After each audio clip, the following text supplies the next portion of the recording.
Good morning, everyone. I am Dustin Childs here with the Zero Day Initiative, and it is day 2 of Pwn2Own 2021. A few technical difficulties this morning, getting things rolling. Totally none of them were my fault. Not my fault. It's okay, but we have got an awesome day of pwnage coming to you. We get started here in just a few minutes with Jack Dates coming back for his second attempt at the contest. This time he'll be going for Parallels Desktop, hoping to add on another $40,000 to the $100,000 he won yesterday. So that'll be cool. We have a lot of really cool attempts. I have another exchange event. We got Zoom. It's coming up today. It's going to be cool. You got to tune in. You got to trust me on that one. We're going to find out how the pecking order goes for when it comes to Master of Pwn. Let me switch it on. There we go. Master of Pwn, of course, is the overall winner of Pwn2Own. We're tallying up the points for each round, and right now we've got 2 different teams that are tied at 20. We'll see how that goes. We've never, but point of trivia here, we've never had a tie for Master of Pwn. Right now we do have a tie at the top of the leaderboard, so we'll see how that plays out throughout the contest. Quick note to all of our researchers too.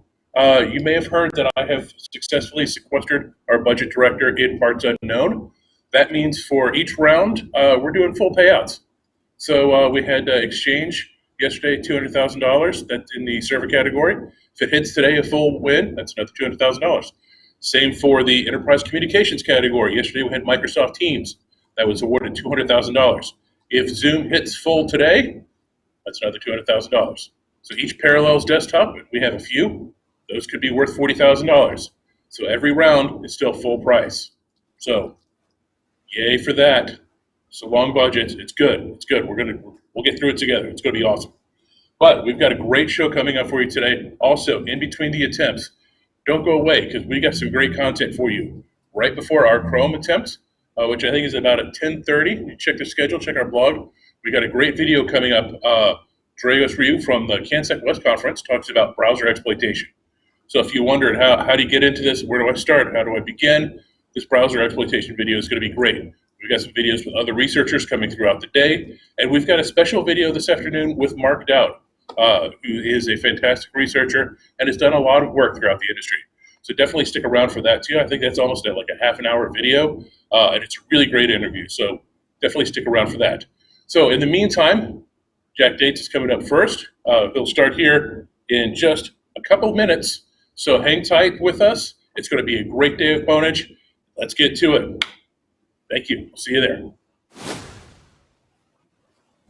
Created to encourage the reporting of zero-day vulnerabilities privately to vendors by rewarding security researchers, ZDI is a unique program.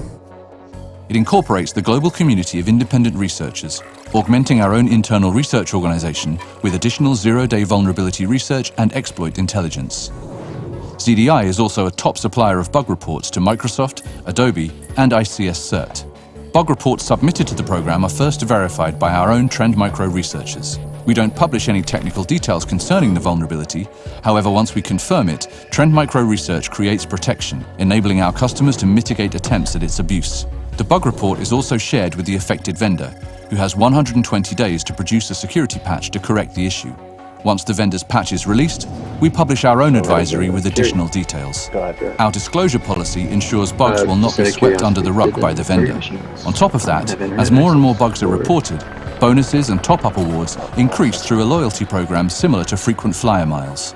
Researchers are publicly credited for their work, both by the vendor and by ZDI, unless they choose to remain anonymous. The bounty program and research conducted by ZDI ultimately leads to more secure products, improved customer security, and takes potential weapons out of the hands of would-be attackers.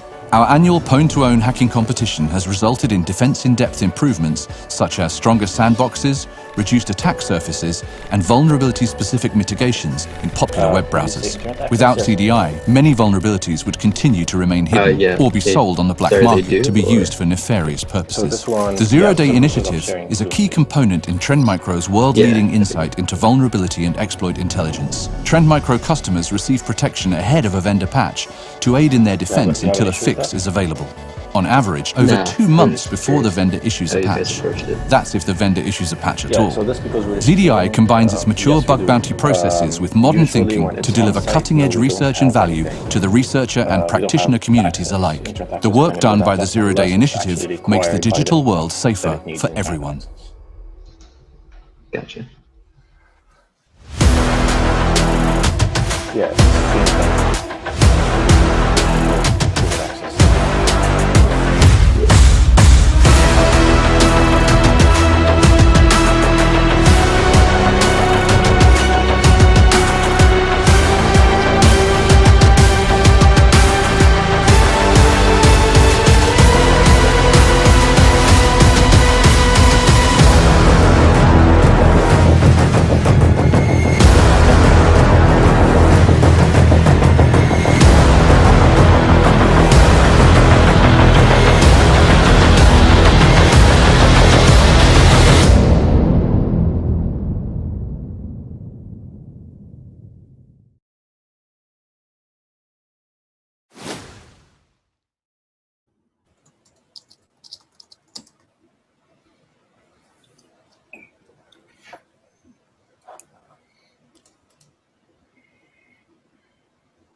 I think we are all set for our first attempt. Yes, we are. Alrighty. Are you ready, Jack? Yep, let's do it. Alrighty. Okay. So Kevin, can you start the timer, please? Right. 3, 2, 1. Let's go.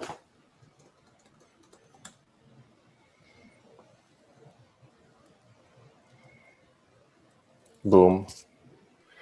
That was nice. Very clean. Cool. Good job. Thanks. Well, that's a great way to start off day 2. Right. Sweet. Looks like a win to me. Yeah. Cool. Great. We didn't see a whole lot on the screen, but Abdul was saying that's a successful win. So that's fantastic. They'll head off now to the disclosure room. Yeah. Get the confetti in there. They'll go off to talk about the details. So that's our first successful Parallels desktop entry of this year's contest. So that's great, too. So congratulations, and hope to see more of you. Thanks.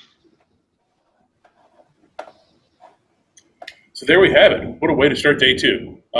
Very quick demonstration, which means very few words for me to say. My throat appreciates it. And we've got a couple things going on. So they'll head off to the disclosure room now. They'll go through all the details. Remember, this is a 0-day contest.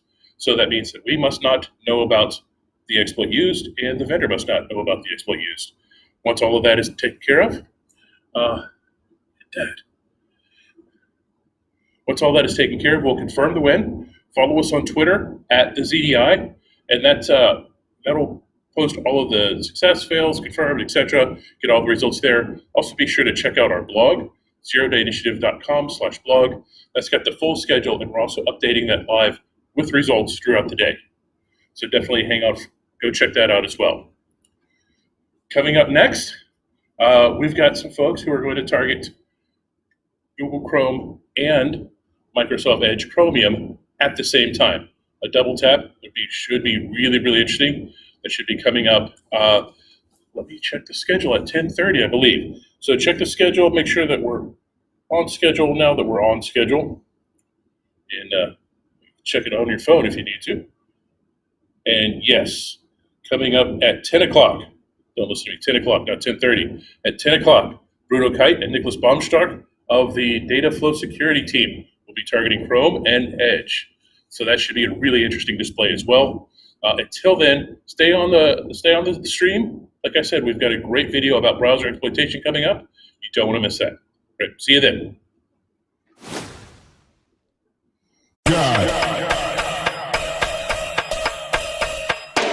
Hi, we are at Pwn2Own Tokyo 2019 here at the St. Grace Cathedral in Shibuya. We are hacking IoT things. We are hacking mobile things. You might be wondering what it looks like inside. Let's go. And here we go. This is where the magic happens.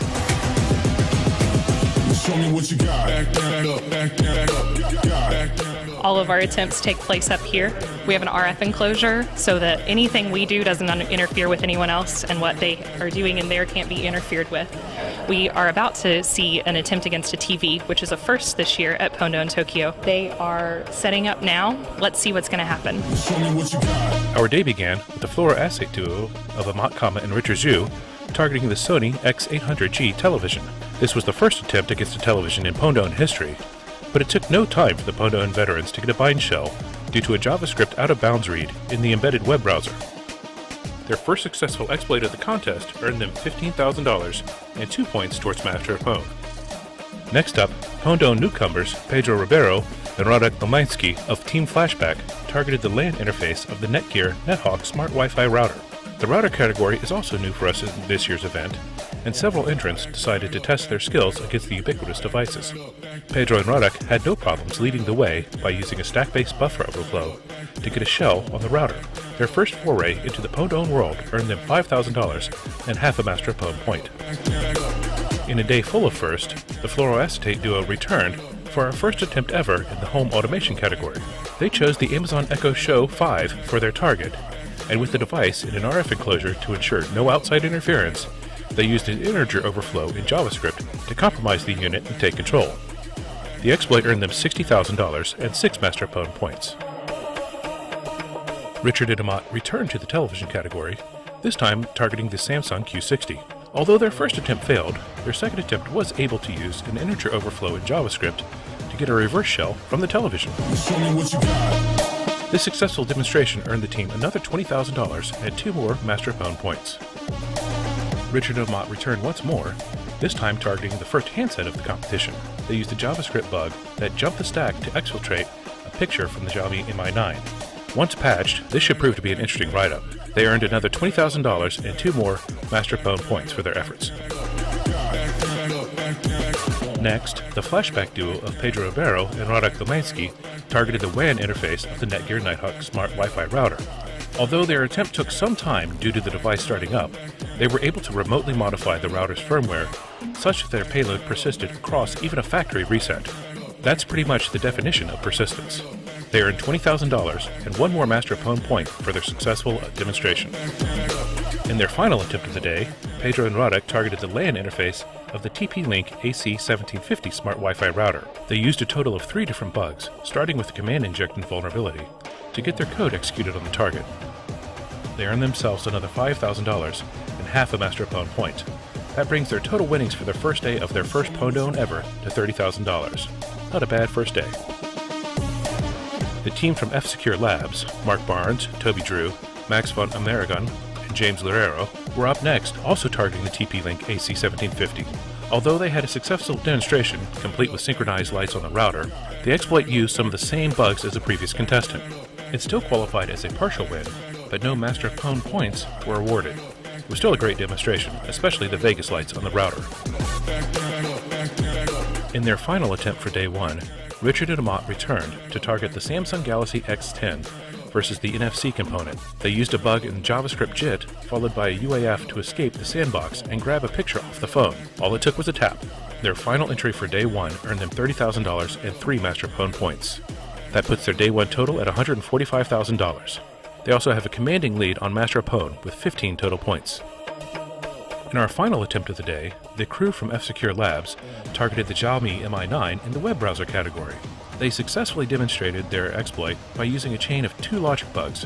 However, one of these was known by the vendor previously. That does make it a partial win, and they still received $20,000 and 2 Master of Pwn points. That wraps up our first day of Pwn2Own Tokyo for 2019. We've seen some exciting research and set quite a few firsts in our contest. First television, first router, and first home automation. Tomorrow looks to be just as exciting, with both baseband attempts occurring first thing in the morning. Be sure to follow us on Twitter and watch the blog for current updates. We'll see you tomorrow. Be sure to follow us on Twitter and watch the blog for current updates. We'll see you tomorrow.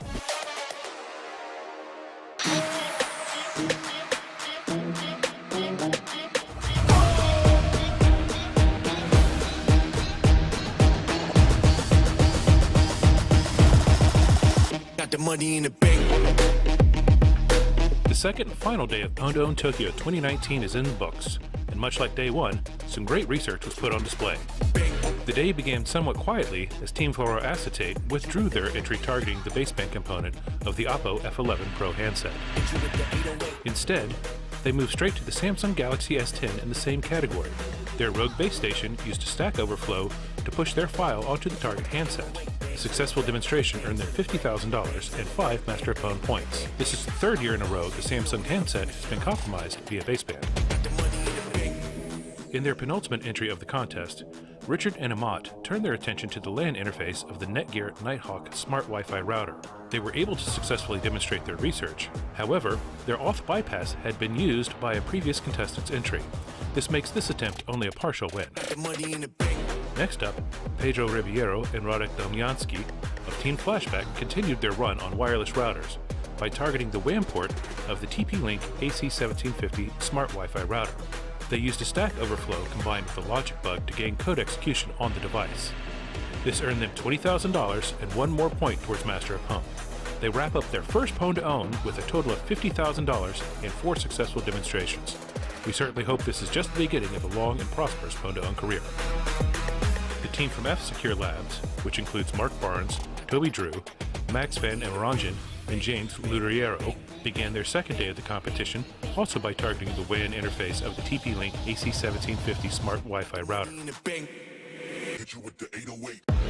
They combined a command injection bug along with some insecure defaults to gain code execution on the device. They also put their LED light skills on display by having the front of the router play the Snake game for us. Style points aside, this successful demonstration earned them $20,000 and 1 more Master of Pwn points. In their final entry for the contest, the F-Secure Labs team targeted the Xiaomi Mi9 handset via the NFC component. In order to exfiltrate the photo from the phone, they tapped it to their specially crafted NFC tag. That triggered a cross-site scripting bug in the NFC component and sent a picture to a different phone that they controlled. This effort earned them $30,000 and 3 Master of Pwn points. That brings their contest total to $70,000 and puts them in second place in the Master of Pwn standings. The final entry of the contest put the Fluoroacetate duo targeting the web browser of the Samsung Galaxy S10. They employed an integer overflow along with a UAF for the sandbox escape to exfiltrate a picture off the phone. While their demonstration was successful, it turns out a part of their bug chain had been used by a previous contestant. Still, it was great to see the contest come to a close without any failed entries.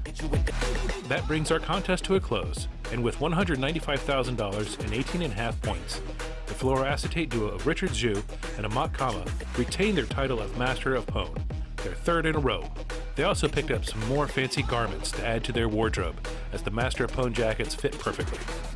Overall, we awarded more than $315,000 over the 2-day contest, while purchasing 18 different bugs in the various products. On-site vendors have received the details of these bugs and now have 90 days to produce security patches to address the bugs we've reported. That wraps up Pwn2Own Tokyo for 2019. It's been a great couple of days and we've seen some amazing research.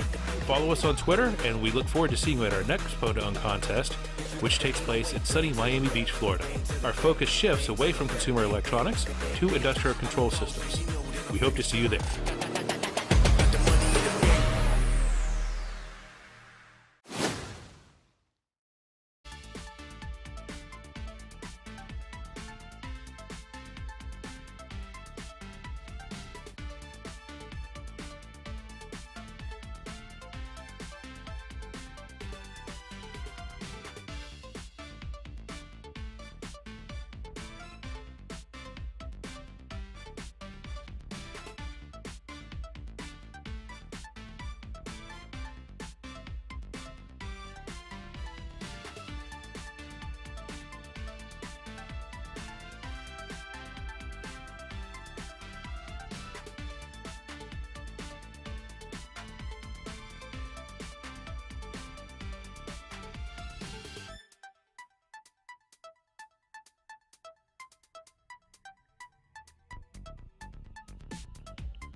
Hey folks, it's Tregus3 from CanSec West here.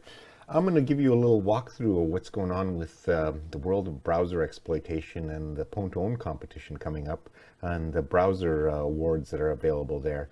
We're going to take a little bit of a deeper dive to talk about the kinds of hoops and hurdles that have to be jumped through by exploit writers these days and what's interesting in the world of browsers. And along the way, I hope that we'll be able to give you a little bit of better idea of what exactly all that stuff is on your computer and what are all those tasks inside your browser and what is going on. So this is kind of like a exploitation eye view of browsers.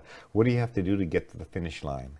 So inside all the browsers, whether you're using Chrome, Edge, or Safari, or Mozilla Firefox, they're all pretty much have a multitask architecture right now. They've all evolved from the single monolithic task into multiple tasks. Typically, they have a separate one for GPU processing and talking to the GPU accelerator if you have one. They usually sandbox extensions to their own processes to limit attack surfaces, and they usually keep separate renderer processes for tabs or multiple tabs in some cases, and they have other processors to be helpers for various things and control processors that deal with networking and the URLs, etc. And it gets even more complicated than that, because inside those processors are multiple threads with lots of components, like the JavaScript engine that that is the interface from the untrusted code from the server side, where the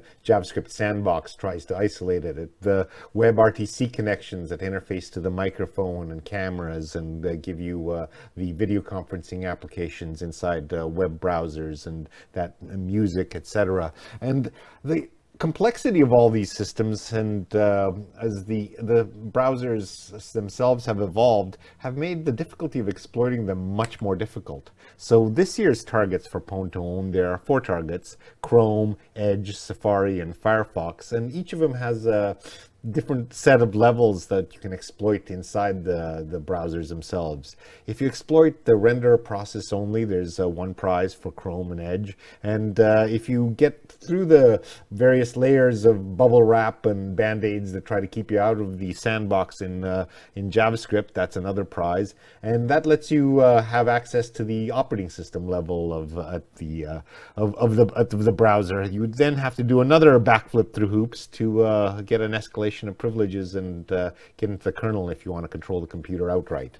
So that's the basic level of prizes, but the prices have been going up because there's all kinds of mitigations and basically hurdles that are being thrown up by web browser developers to stop exploitations. So it's becoming harder and harder to get into the browsers, and we'll have to see how this year's competition goes.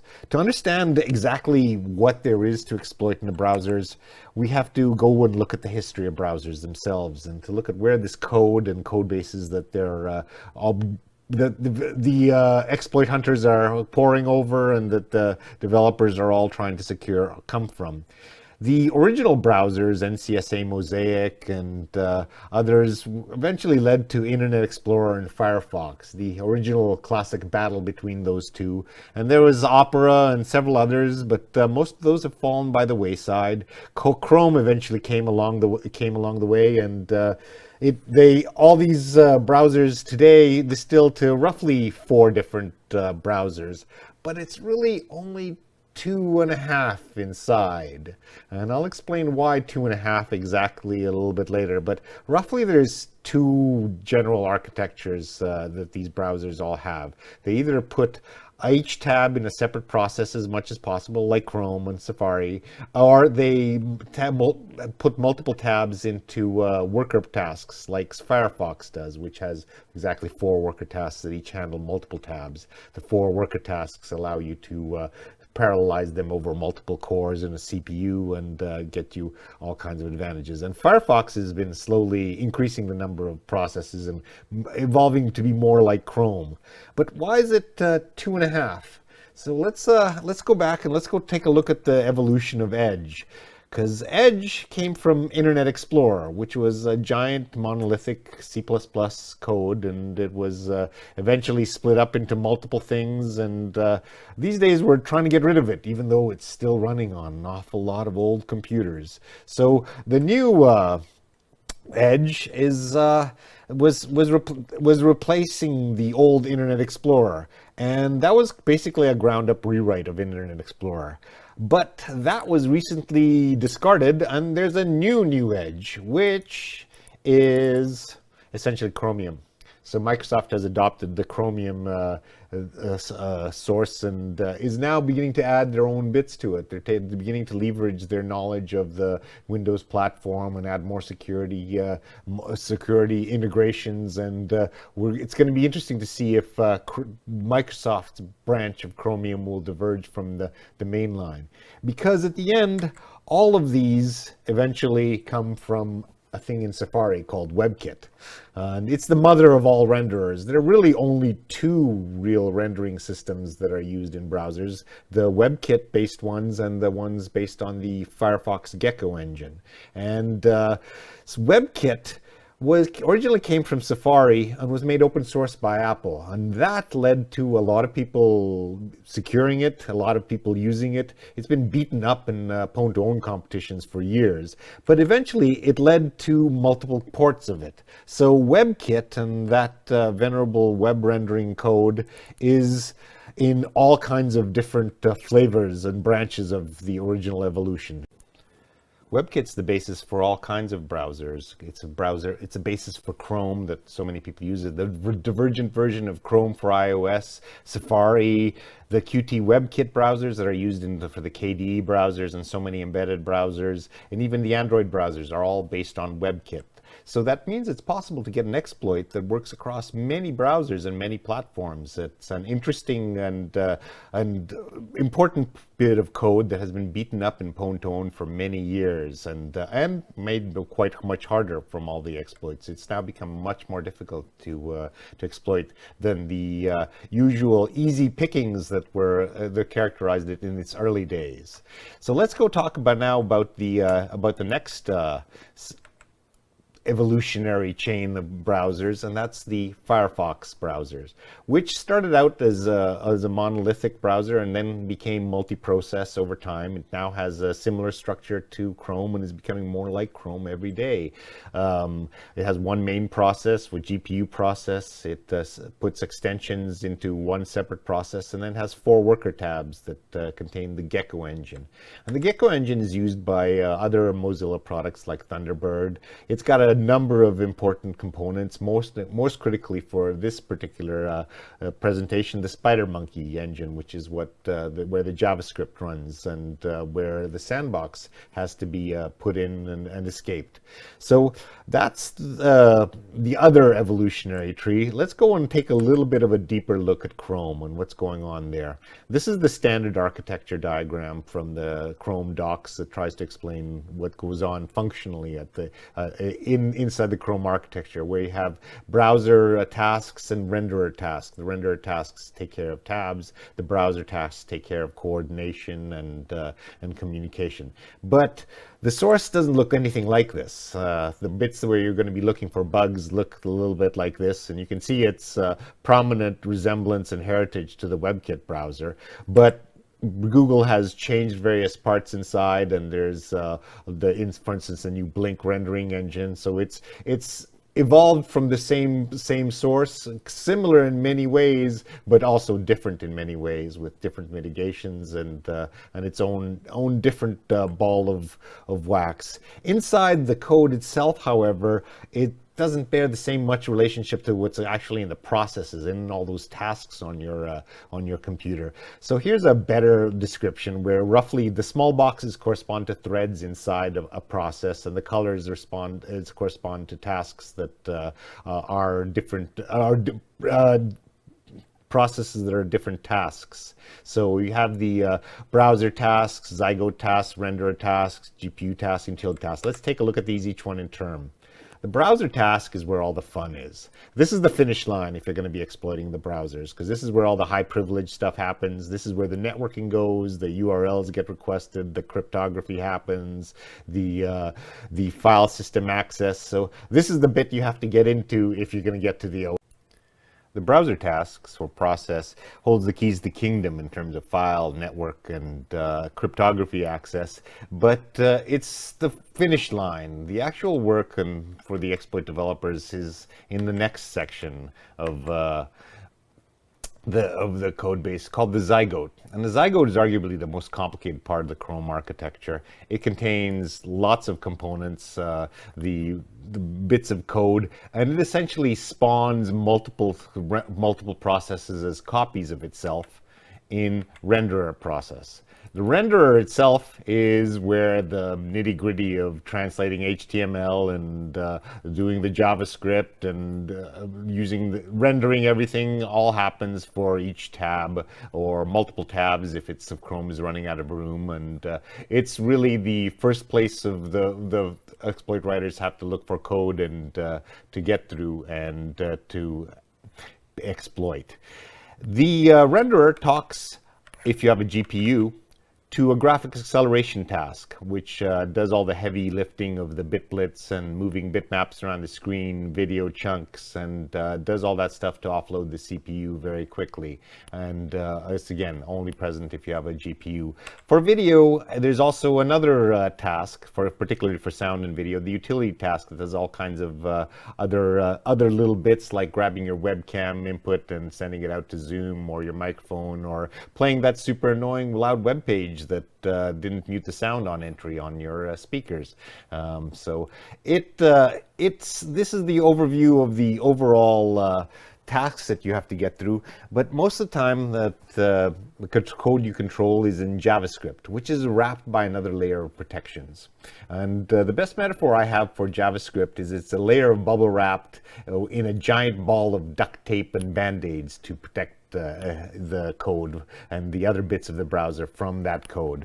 The sandbox mitigations have been evolving over time, and it's been a continuous race and battle with the exploit developers coming up with evasions for the mitigations that keep pushing the bar for developing exploits higher and higher. Originally, it started out with the classic mitigations like address space randomization and heap hardening, locking down legacy interfaces, but exploit developers found ways around that, so that led to a new set of mitigations and other additions to that list. So the colors on this particular chart roughly correspond to the timeline of when the particular mitigations were added to the Java sandbox.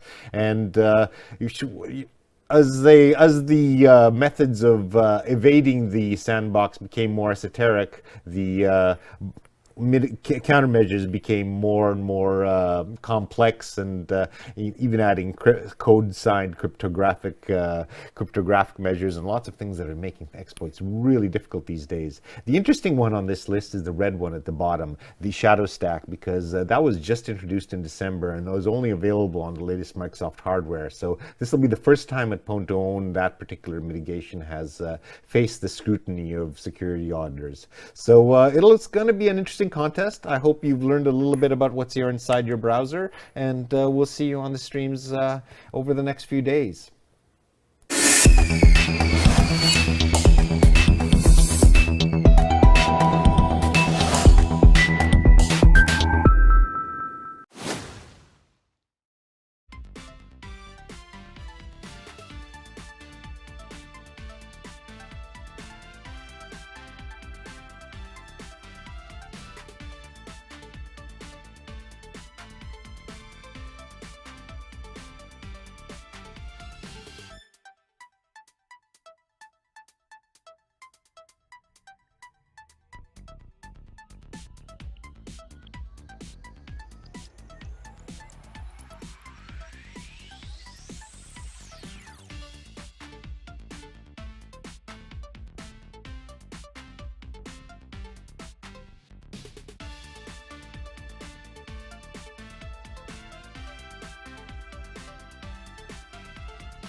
Hello, everyone, and welcome back to day 2 of Pwn2Own 2021.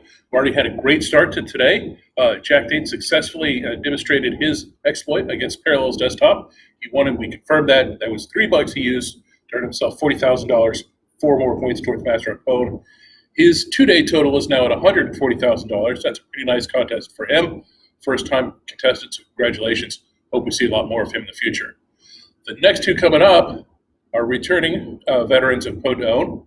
That would be Bruno Kite and Nicholas Baumstark of Dataflow Security. When I heard about this category, I was excited about it. When we had somebody sign up for it, I'm even more excited about it. They're going to attempt to hit Google Chrome and Microsoft Edge, 2 browsers, 1 exploit chain. Should be really interesting. On the line here is a total of $100,000. So we'll see how that goes. I'm not going to make you wait any longer. Let's get straight to the attempt. I'll hand it over to Abdul north of the border. Take it away.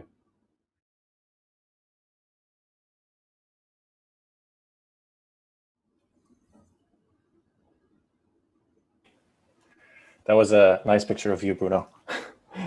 All right, so I'm gonna go ahead and start off with a Chrome exploit. Kevin, can you please start the timer?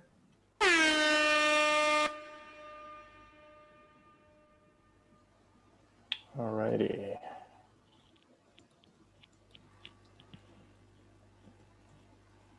So again, in the web browser category, to be successful, the only user interaction is just browsing to a web page. Holy crap, man. I don't know. That's a fast way to open Notepad, by the way. Nice, good job. All right, it's quick. Let's do the Edge one now.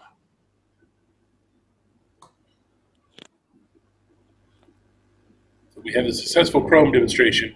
Now let's browse to that same website from Edge and see what happens.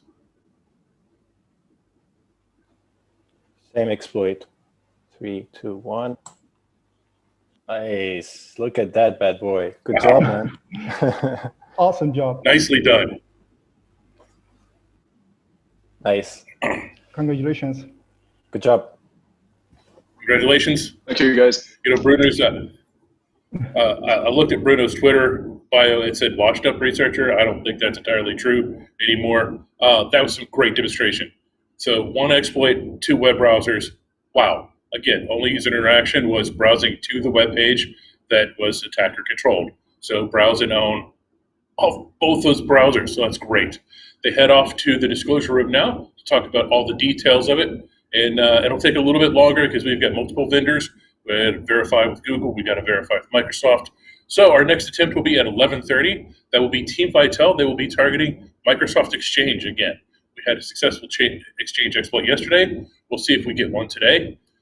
See if it's the same thing, maybe a little different. Maybe we have a collision. I don't know. So it should be exciting. And again, remember, 1 o'clock Eastern, Zoom, be here. So we'll be back at 11:30 for the Exchange attempt. Until then, enjoy the other videos and the other content. We'll see you.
To access your mailbox, enter your extension. To contact someone, press the pound key.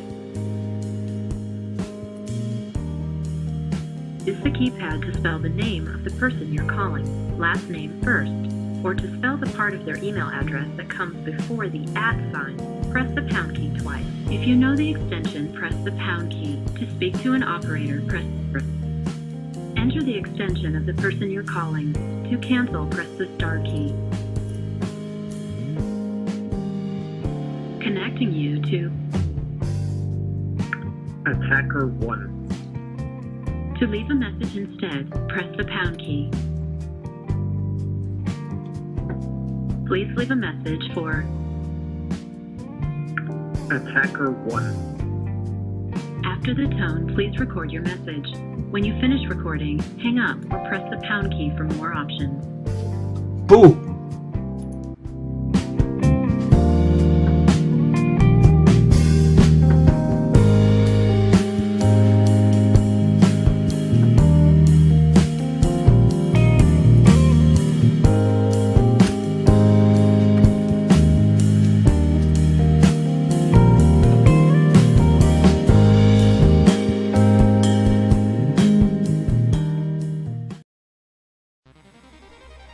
Welcome to a ZDI exploit demonstration overview.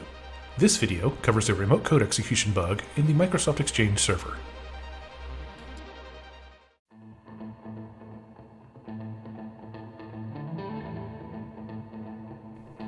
Our demonstration begins by confirming the version of the Microsoft Exchange server.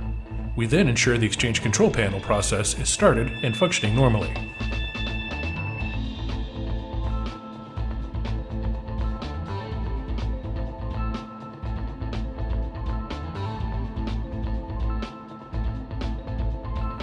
A quick check of the other processes running on the target server shows nothing abnormal.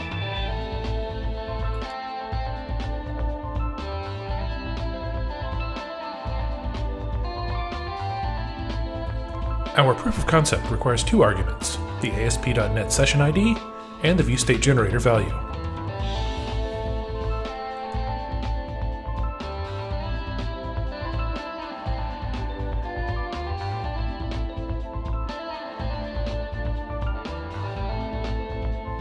To get this information, we connect to the Exchange control panel via a web browser and hit F12 to open the Developer Tools window within the browser.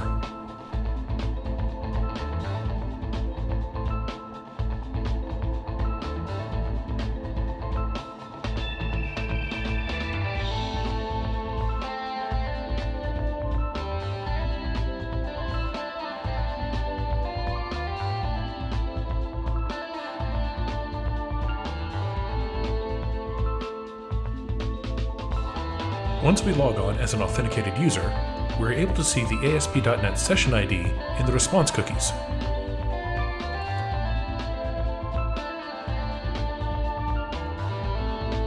We copy that value for use as the first argument in our proof of concept.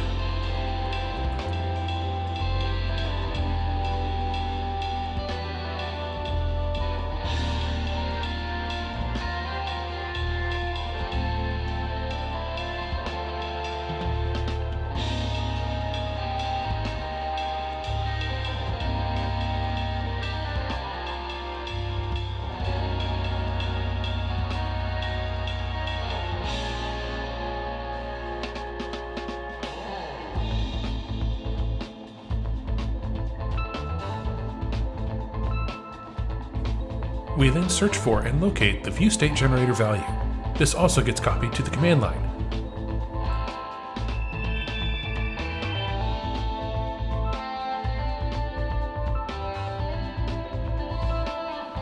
With both arguments and the help of LISO serial, we are able to URL encode our remote code execution, which should start calc.exe on the target server. We can then copy and paste that payload into our browser.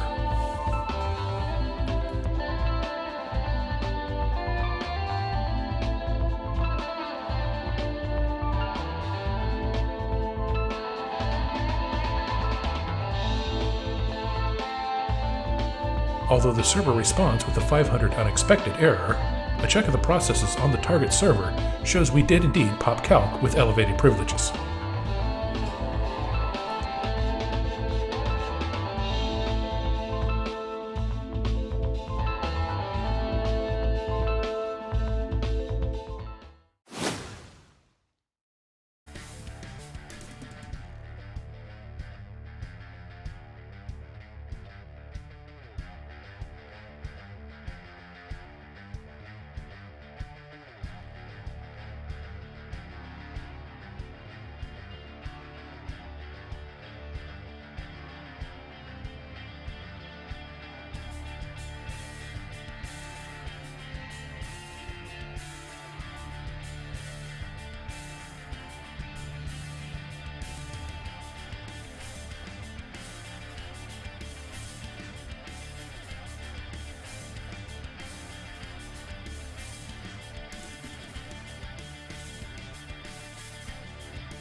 Hey everyone, my name is Amat Kama. I'm a security researcher, and my main focuses are, exploitation and reverse engineering. So you've participated in Pwn2Own in the past, actually several times, and have won Master of Pwn several times. What are your thoughts on the Pwn2Own contest? I think it's an interesting contest. You guys try to change things up every edition, whether it's the mobile or the, I guess it used to be the desktop version, but the Vancouver version. And I think it's, for people interested in, having goals, some like technical challenges in hacking and some goals associated with those, and some goals associated with those challenges. So Pwn2Own is like a nice thing to aim for, where you have this contest and then you can work on a target and go and have your exploit attempt to target these different applications or whatever. And it's interesting, I think. Have you taken a look at this year's contest? Are there any targets that stand out to you? Yeah, I looked at the target list. I think as always, it's always interesting to see Hyper-V on that list, ESXi, but also I see that you guys added Microsoft Teams, Zoom. So that's also interesting stuff. And of course, as always, the automotive stuff is nice to see. Yeah, I'm sure that's nice of you, especially since you and your partner were able to hack the Model 3 a couple of years ago. Are you expecting to see the Model 3, someone attempt to hack the Model 3 this year, or do you think that was just a single point in time and you were it? I mean, I'm hoping that somebody hacks it, but I don't know how feasible it's going to be right now, especially, since people can't be doing stuff on site. I don't know if people are even motivated to target it, but I'm hoping to see somebody go after it. Well, I'm certainly hoping someone goes after it as well. When someone says Pwn2Own, what's the first thing you remember from one of your previous contests? One of the first things I remember, it'll probably be, the moment before they start the clock and you run your exploit. I remember your first Pwn2Own was with, I remember, as I remember, it was Chaitin, right? Do you remember that? Yep, it was with Chaitin. That was the first time we all met. And I remember you basically were involved in the VMware exploit, that the heap overflow one, remember? And that one got burned like a couple of days back. So how did that feel, basically, to have your exploit burned like a couple of days before the contest? Plus, how did that shape your following participations in the next Pwn2Own contests? Like, how did that go, basically? I think that was a eye-opening experience, I guess. Maybe I was a little too naive. The bug was in a component that basically I looked at just because I saw a previous exploit somewhere around. So I guess it was a pretty naive attempt on my part. And I guess that shaped it in a way that, for the future, I mean, for the subsequent Pwn2Own participations, I was looking for stuff that probably other teams wouldn't find, or did components that I was trying to, that I was guessing that other people wouldn't look at. So yeah, I think it was a nice learning. It was unfortunate, but it was a pretty good lesson. Which is interesting, because you mentioned you had to look for things that probably people will not find easily, or go deeper somehow, or something like that, right? And that brings me to the question of, usually when you're looking into a target, do you just approach it from a static dynamic analysis, or do you actually fuzz the target? Just pivoting a little bit more towards a technical discussion here. So usually it would just be static. I mean, I'd just try to map out the attack surface. Maybe it's an exercise of imagining different ways that this target can be attacked. So if it's for example, a VM, the idea would be, how does the guest communicate with the process that's outside, all the different ways they interact. So I would try to map that out. And then after that, I would decide on a component that's probably complicated. So yeah, usually it's first, mapping it out and then looking at the code, identifying interesting parts. And if I see that the code looks complicated, then I'll maybe, put a debugger there, try to write some code to reach different parts and then reverse some more. That's the kind of stuff. Usually the dynamic part would be, in the early stages at least, the dynamic part would be for, identifying reachability of certain code paths. Got it. I remember we had like a brief discussion back in Vancouver when you demonstrated the XHCI exploit in VMware. And I asked you, I was like, well, did you know anything about how it works? And you were like, no, I just had to read some literature about it and just go, reverse. So usually when you're approaching such a new technology, let's say, or something that you haven't approached before, do you actually go read literature about it, then proceed with the reversing? Do you spend some time doing it, or does it go like, side by side when you're doing that, approaching a new target? Yeah, it's kind of side by side, but maybe, so for example, if for the it was UHCI, not XHCI, but whatever, yes, still UHCI. But I remember, HCI something. Yeah, exactly. But whenever I see, some new acronym or whatever, I'm like, oh, UHCI, this USB stuff, what does it do? And then I go and, just read literature, like you say, try to figure out, what how it works in general, identify some key components or key aspects of the technology so that if I see it in the code, then I'll be like, oh, this is what the code is doing. So, it's always easier to reverse something if you have an idea what it's trying to do. And because even if you don't have, let's say, symbols or something meaningful, like how do you approach such level of, a target that doesn't have that much debugging symbols, or at least symbols or something to start with? I guess it's more like, feeling things out, I'd say. So like if you see the code doing some specific task, right, you can know that, this is doing something specific. It's like taking some bits, parsing bits, or reading bytes, doing different stuff based on byte values and stuff like that. You can be pretty sure it's some kind of protocol or whatever, and then you try to find the specs for whatever component it's supposed to be. And the more you read about that spec, and the more you'll be able to understand the code, because you're like, this is what it's supposed to do. It's probably going to do this next. And then you confirm, you see that it's really doing that. It's always easier if you have symbols, but absolutely, yeah.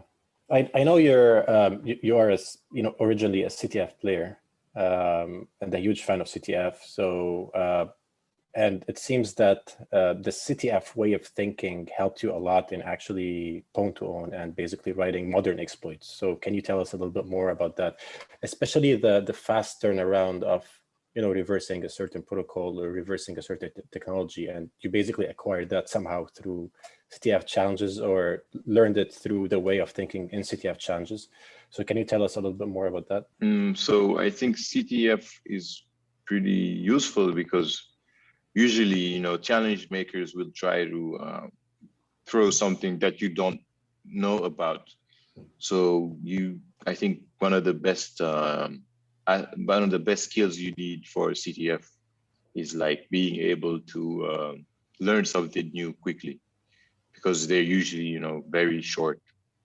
I mean, of course, the challenges are always supposed to be doable in the timeline, but still, a lot of times it's going to be something new. You have to learn this new architecture, or you have to learn this new technique or whatever, read this paper, stuff like that. So I think CTF is useful in that aspect, but it's also useful in, having to sit down and, focusing on one thing for an extended period of time. Is that something you'd recommend to new researchers? Like if somebody comes up to you and says, hey, I want to do Pwn2Own, how do I get into it? Would you say, well, go do CTF first? I wouldn't say go do CTF first. I'd probably just tell them, just pick a target and try, you might not succeed, but just try. Yeah. Try, look at the code, read previous stuff that has been done, you know. But of course, CTF will be useful because it will teach you reversing the basics, right? Reversing skills, exploitation skills, debugging skills, and that kind of stuff. I guess also researching skills, researching as in, you know, trying to understand a target protocol, stuff like that. Googling skills. So yeah. Yeah. What are some other lessons that you would like to tell that you like if somebody came up to you and was like, hey, I'm going to participate in Pwn2Own, what are some other lessons that you could take from your previous experience and pass on to them? I would say, yeah, you know, as long as you have time left, you know, keep working on the targets, even if the exploit is ready. If it's 100% reliable, maybe look for another bug. But yeah, as long as the contest hasn't started, you still have time to do more. It's interesting that you talk about time, because one of my pet peeves is the headlines that say whatever hacked in 30 seconds, and that's just not true, because it takes you a lot longer than 30 seconds, right? Yeah. How long does absolutely. it take you to prepare for a Pwn2Own contest? Richard and I would probably spend 2 months, a month and a half before the stuff, looking for the targets. And I mean, sometimes the target can be hacked in a week. Sometimes it takes a whole month to find anything useful. Yeah, so yeah, I mean, I guess it's also unfair, you know, just to say, you know, you started before, because all the knowledge that you had prior also counts, right? Right. Whatever you learned before looking at a target is also useful in, you know, doing the work. So it's kind of unfair to say, oh, it took you only a month to do, but sure, but you know, you've been doing this stuff for years. So kind of shifting gears just a little bit, let's talk about some fun stuff. So you've won quite a bit of money off of us. So, I mean, you've earned it. We're happy to pay it to you. What's like the funnest thing that you've purchased with like Pwn2Own winnings? Did you get a new surfboard? I know you like to surf. Did you get what's the silliest, funnest thing you bought with Pwn2Own winnings? Funnest thing I bought with Pwn2Own winnings, I don't know. I don't usually spend too much money on the like crazy fun stuff, but yeah, I did get a surfboard. Surfboard? Okay. I did get a surfboard. Yeah. Hey, I don't surf at all, or at least I haven't for many 2 decades to talk about. But that's cool. What else are you into other than surfing, basically? I play video games. Recently, I started learning to draw, you know, so that's also pretty interesting. Nice. That's cool. Yeah. Sports, some basketball sometimes. I know you like boxing as well. Yeah, but I kind of retired from that. You know, it's not good for the brain. And just like going back to the contest for just a minute, was there anything that really surprised you about Pwn2Own as far as either in the preparation or in the execution of one of your attempts? Were there any big surprises that really caught you off guard? Generally, the biggest surprise for me was the first time I heard about Pwn2Own. I was like, man, this is some impossible stuff done by wizards and stuff. So I guess I was kind of surprised when I was able to participate and hack some targets. I was like, oh shit, because it's just something you learn like everything else. Exactly. So I guess that was kind of surprising in the sense that at some point I was like, no way I'm ever going to do something like this. Is there something in the current target list that you actually would love to see, you know, getting popped, for example? For sure, I would love to see Hyper-V getting hacked there. I would love to see ESXi. I would love to see Teams or Zoom. I'm still waiting for ESXi exploit, by the way, ever since you made me set up that server. Do you still have it? We still have it. We still have it. I can't believe we actually shipped it all over to Vancouver. And I remember I was actually working, updating the server and stuff. Yeah, I remember. Hoping that you would do it. Me every day. Yes. Every day you'd remind me that you're setting it. Yeah, we still have it. Still waiting for you. So someday. Yes. Nice. Well, any plans to participate in a future contest? Will we see you back? Maybe a comeback at some point, but kind of retired. right now. Come on. We'll play your theme song from LL Cool J. Don't call it a comeback, and Exactly. Yeah. get your good stuff logging in. Okay, last question for me will be a fun one. What's your favorite snack when you're reversing? Or drink. Or drink. Yeah, I mean, I usually don't eat anything, but I drink some tea. Different kinds of tea, green tea or black tea, oolong tea.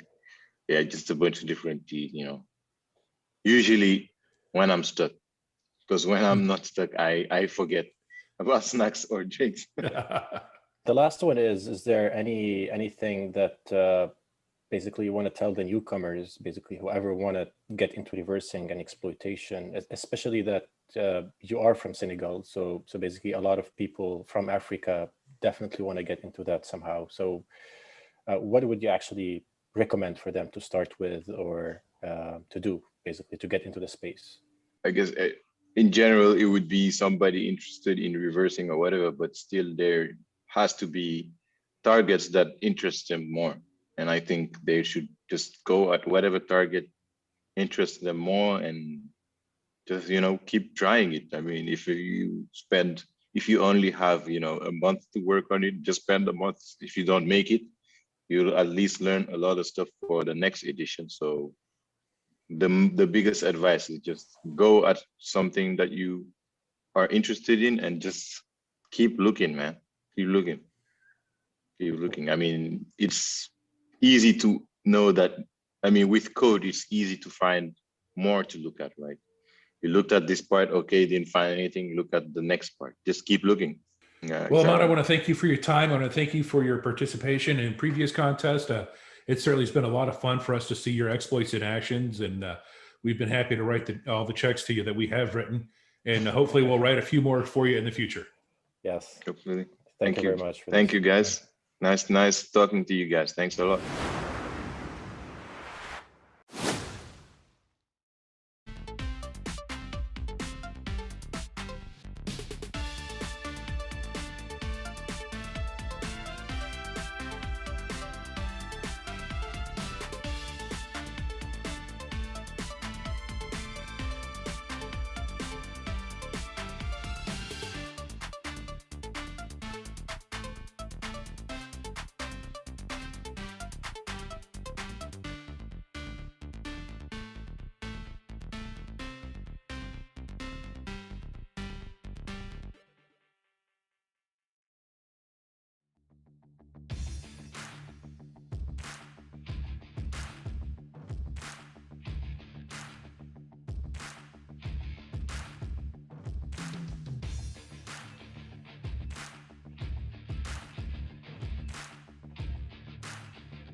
Hi everyone, welcome back. It is Dustin Childs here with the Zero Day Initiative, Communications Manager, and Pwn2Own 2021 continues. We confirmed our previous Chrome/Edge hack. That was great. It was a renderer exploit that hit on both browsers. So 50,000 for the one and 50,000 for the other. That's $100,000. Brings our event total now up to $710,000 we've awarded over the 2 days. And up next, Team Vitel returns. Yesterday, they impressed us with a local escalation of privilege. Today, they are targeting Microsoft Exchange. At stake is $200,000 and 20 more Master of Pwn points.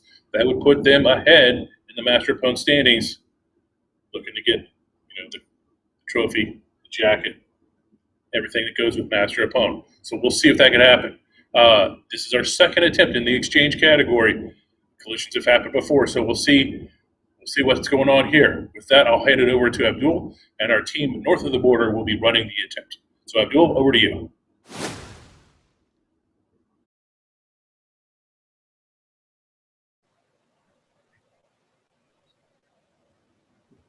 All right. Okay. KP, Kevin, can you share this? Can you show the sharing?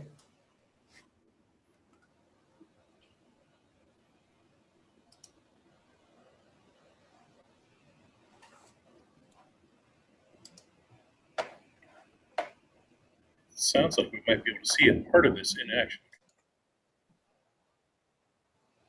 Right.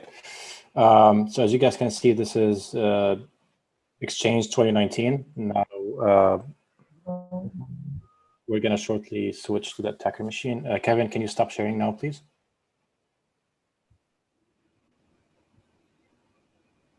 All right, KP, go ahead. Okay, Kevin, can you please start the timer? Go ahead, KP. Right, so exploit is currently running.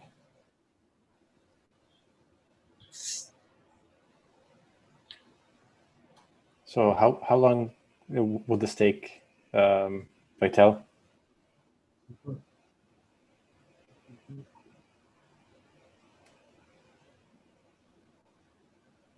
Seems to be writing something.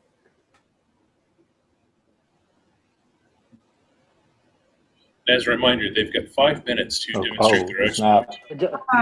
Oh, snap. This actually... There's some smiles. Yeah.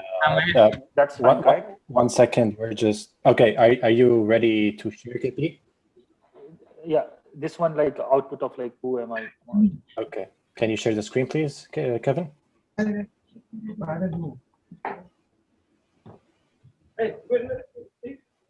All right, so this is an output of a command that they executed on Exchange, which is who am I? Oh, this is nice. Good job, guys. Can you stop sharing, Kevin, please? Good So job. congratulations. I think we're definitely calling that a success. Of course, now is when the hard work begins, when they all will now head back to their room.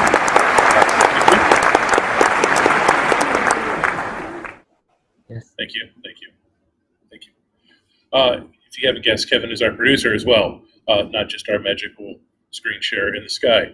Now the hard work begins. Now they head back to the disclosure room where they'll detail the bugs with both the ZDI team as well as Microsoft. And again, we are a true zero-day contest. So for it to be a success, it has to be unknown both to us and to the vendor. Sometimes it goes a little bit unexpectedly. So it was a great demonstration. We hope that it's fresh bugs and totally new. Again, $200,000 on the line. We'll see. Next attempt is at 1 o'clock, and it is Zoom Messenger. I cannot overstate. This should be a fun one to watch. So definitely tune in for that. Tune in right before it as well. We'll have an interview with some folks from Zoom as well, so they can talk about their participation in Pwn2Own and why they chose to be one of our sponsors this year, and partner with us. So we're very happy to have them on board as a partner, and it was a great conversation I had with the folks at Zoom. So definitely tune back in for that. Again, follow us on Twitter at the ZDI. That's where I'll confirm what we just saw. success, failure, duplicates, collisions, big money, no money, little money. We'll see right there. And also check out our blog, zerodayinitiative.com/blog. We'll be updating with live results throughout the contest. So again, 1 o'clock Eastern, Zoom. Be there. I'll see you then.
Hello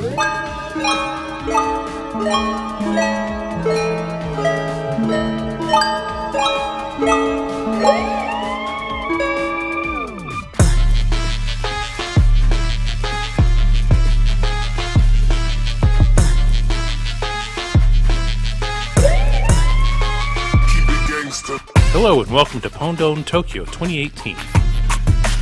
We have over $500,000 available in cash and prizes in this year's contest. Today, we've got 3 different groups of contestants going after 11 targets across 3 categories. Let's get started.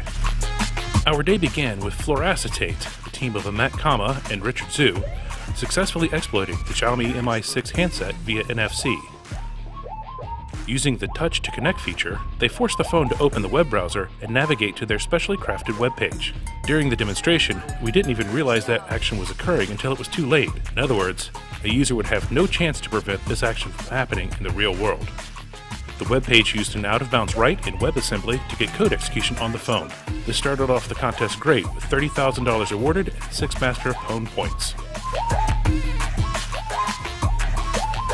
Next up, the team from MWR Labs, which consists of Georgi Gishev, Fabi Bertecki, and Rob Miller, also targeted the Xiaomi Mi6. When the phone connected to their Wi-Fi server, they forced the default web browser to navigate to a portal page, much like joining the Wi-Fi at a coffee shop. Then, they chained additional bugs together to silently install an application via JavaScript, bypass the application whitelist, and automatically start their application. In all, they used 5 different bugs chained together for this demonstration, which earned the team $30,000 and 6 Master of Pwn points. The Fluoracetate duo returned, this time targeting the Samsung Galaxy S9. They made quick work of it by using a heap overflow and the baseband component to get code execution. Baseband attacks are especially concerning since someone can choose not to join a Wi-Fi network, but they have no such control when connecting to baseband. The work they showed earned them another $50,000 and 15 more Master of Pwn points. Next up, Matt and Richard returned to the short distance category. This time, they were targeting the iPhone X over Wi-Fi. They used a pair of bugs, a JIT vulnerability in the web browser, followed by an out-of-bands write for the sandbox escape and escalation.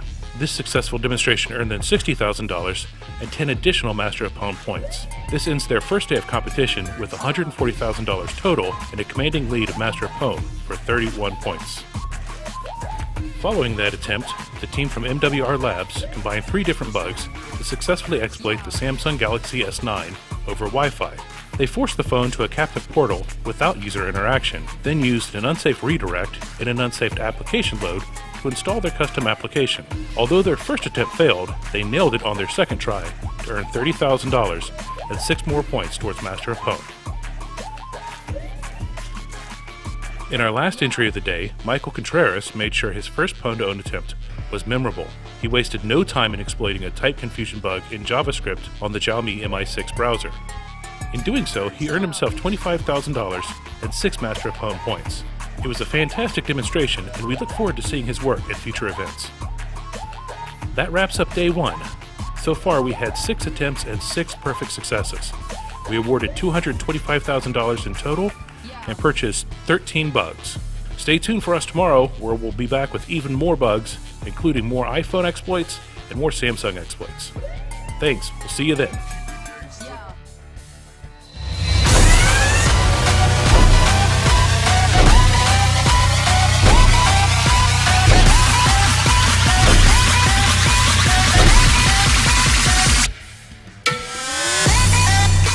Hello and welcome back to the second day of Pwn2Own Tokyo 2018.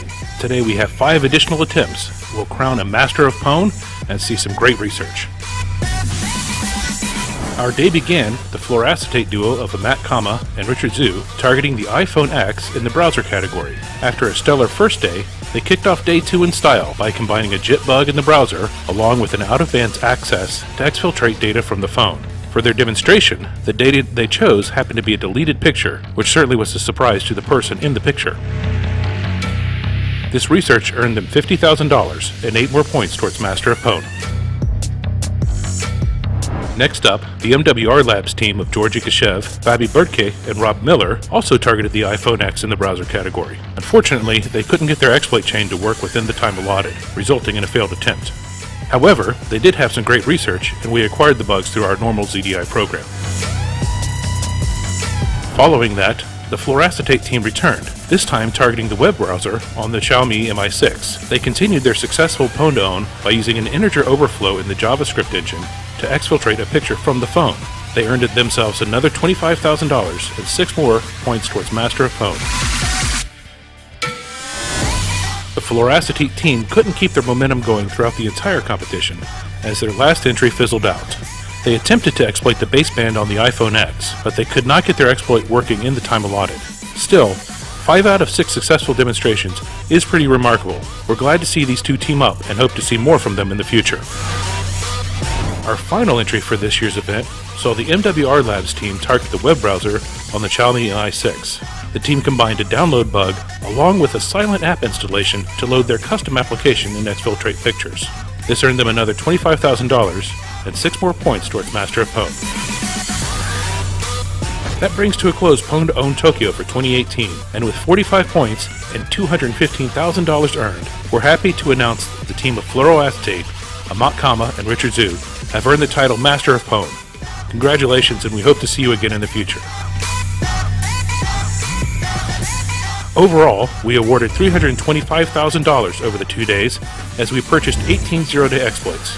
Vendors have received the details of the bugs and now have 90 days to produce patches. It's been a great 2 days in Tokyo, and we hope to see you at our next Pwn2Own contest, which happens in Vancouver in the spring. See you then.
Thanks for having me. My name's Adam Rudderman. I just typically go by Rudd, and I'm the head of vulnerability management and bug bounty here at Zoom.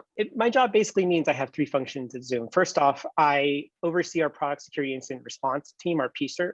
I oversee our bug bounty program, and I oversee parts of our vulnerability management program. It's a pretty exciting and busy job. Yeah, it sounds like it. What are your thoughts on the Pwn2Own contest in general? You know, I'm a big fan of Pwn2Own, and I'm so glad that we're able to sponsor this year's competition. I'm just really excited to see what this year's contestants come up with. So besides obviously Zoom, you're very interested in. Besides that, are there any other of the targets that really stand out this year for you?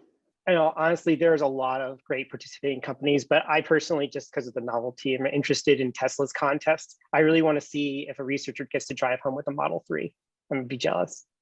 That will be interesting. It's definitely a harder challenge this year. So hopefully somebody steps up to the plate and does that. Absolutely.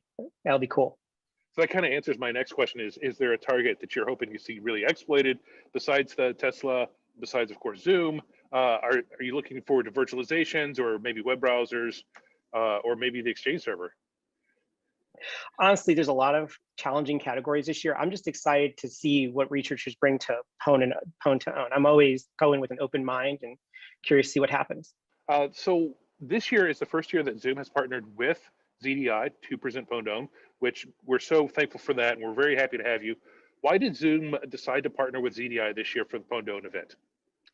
You know, here at Zoom, we're committed to enhancing the security of our platform, and Pwn2Own is a great opportunity for us to participate in a community event and to continue to broaden our relationship with the security community. So when the opportunity to participate in Pwn2Own came up, we jumped on it and said yes immediately. Cool. What does Zoom really gain from participating in Pwn2Own? Frankly, I think the answer for that is true for all the participants, and it really helps us set and raise the bar for security across the entire internet. I think this is a really great event and serves an important role in increasing security awareness around the globe. So I know this isn't the only thing Zoom does to engage with security researchers. What are some of the other initiatives that you have to work with researchers around the world? Well, as you might imagine, our security team has been growing, and we have a really robust bug bounty program in place to award researchers for what they find.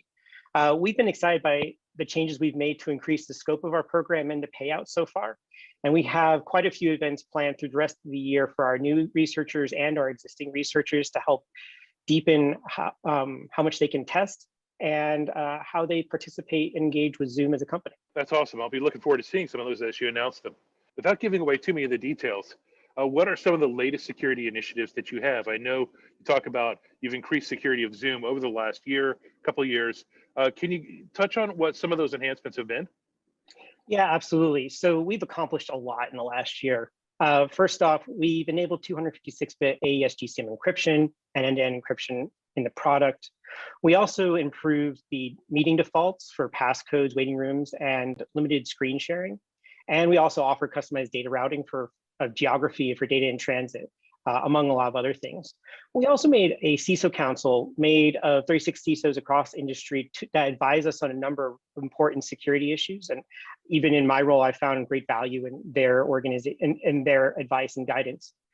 We also host monthly webinars to provide privacy and security updates to the community and our users. Cool. That sounds like a lot of work. So as a Zoom user, definitely happy to see you do that.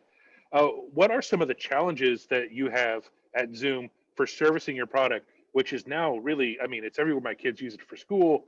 It's everywhere. So what are some of the challenges of getting those security updates out there? Well, it's been an important journey for us over the past year, Dustin. So during the first few months of 2020, Zoom experienced a tremendous influx of new and different types of users. Like you mentioned, your children use Zoom. My children, when they're in quarantine at school, go and use Zoom. And we've worked around the clock to support them. The sudden increased demand was unlike anything most companies have ever experienced. This time last year was a very unique moment in time for everybody. So when March 2020 came to a close, we quickly realized we needed to be doing more on security and privacy. And we pledged to make a number of enhancements that would embed security and privacy permanently into Zoom's DNA. I'm happy to say a year into that process, plus as a result, privacy and security have become continuing ongoing priorities and focuses for Zoom. Great. That's really interesting to hear, and it's a lot the enhanced security has definitely come through. Is there something that you would like to tell, if you could have a microphone that would reach every security researcher out there, what would you like to say? I kind of have flipped the question to them. I asked them what they want CISOs to hear and security teams to hear. What do you want researchers to hear? I mean, we really care about maintaining the trust and confidence that our customers put into us. So we as an organization, me personally, the security team, and all of us who are focusing on keeping our users safe and secure, we really appreciate the help and support we get from the security researcher community.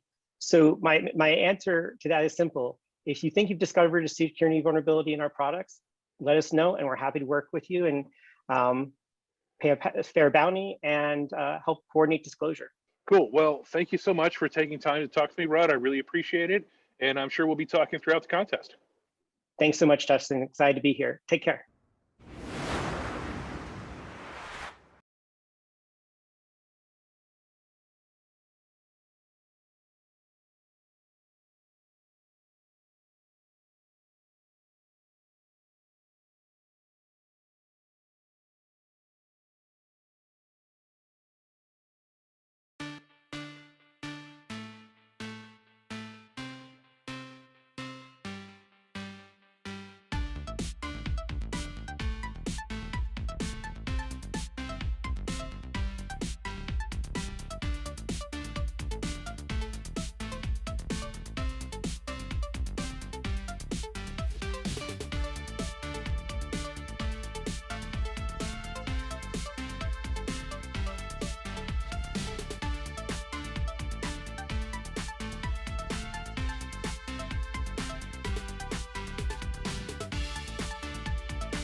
Hi, everyone, and welcome back to Pwn2Own 2021. I am Dustin Childs, Communications Manager for the Zero Day Initiative.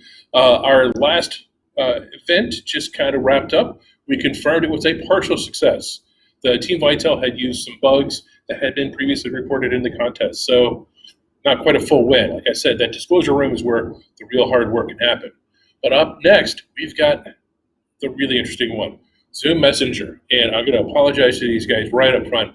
I wasn't given an enunciation guide, so I'm about to mispronounce your names poorly. So Dan Cooper and Fidj Alchemedi, from Computest. They will be targeting the Zoom Messenger. I hope we get a really good look at it. We've been talking about how to display it on the stream. So I'm really excited to see what they're able to do. $200,000 is on the line, 20 points towards Master of Pwn. Let's not wait any longer. Abdul, I hand it over to you.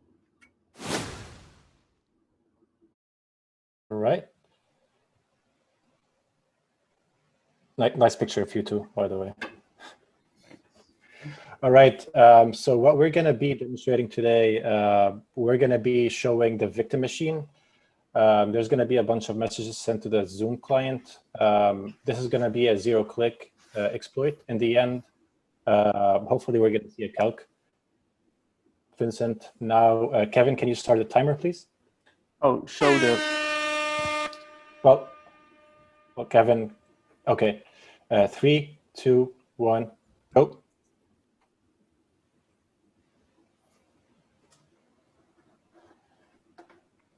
So it's running. Exploit's running.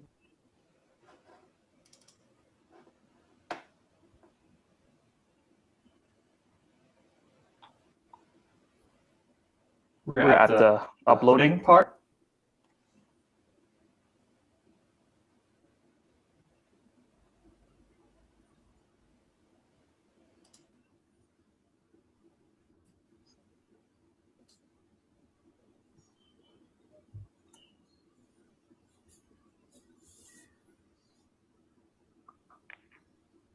We can see there the Windows version as well as the Zoom version. Those are both the most recent versions. All of the operating systems and applications we use in Pwn2Own are the most recent, up-to-date, fully patched versions. Finished uploading. There we go. We have some movement.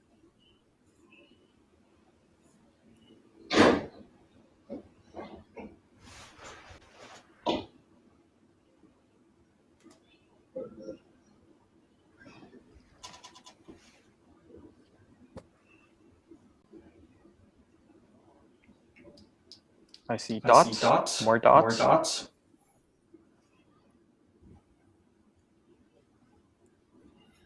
If that's on the screen, we're doing well. If that's just in your field of vision, you might want to consult a doctor.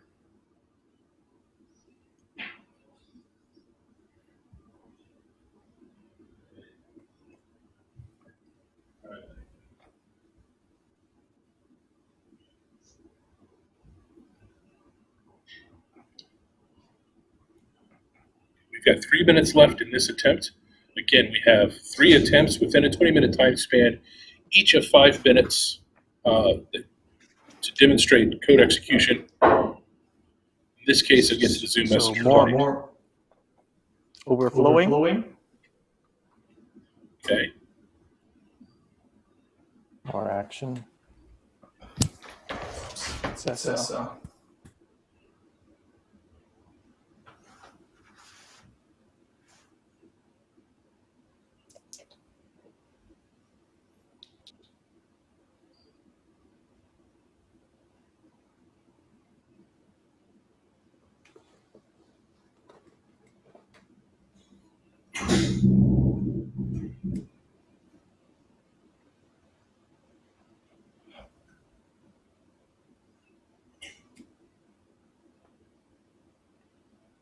We're down to 2 minutes now in this attempt.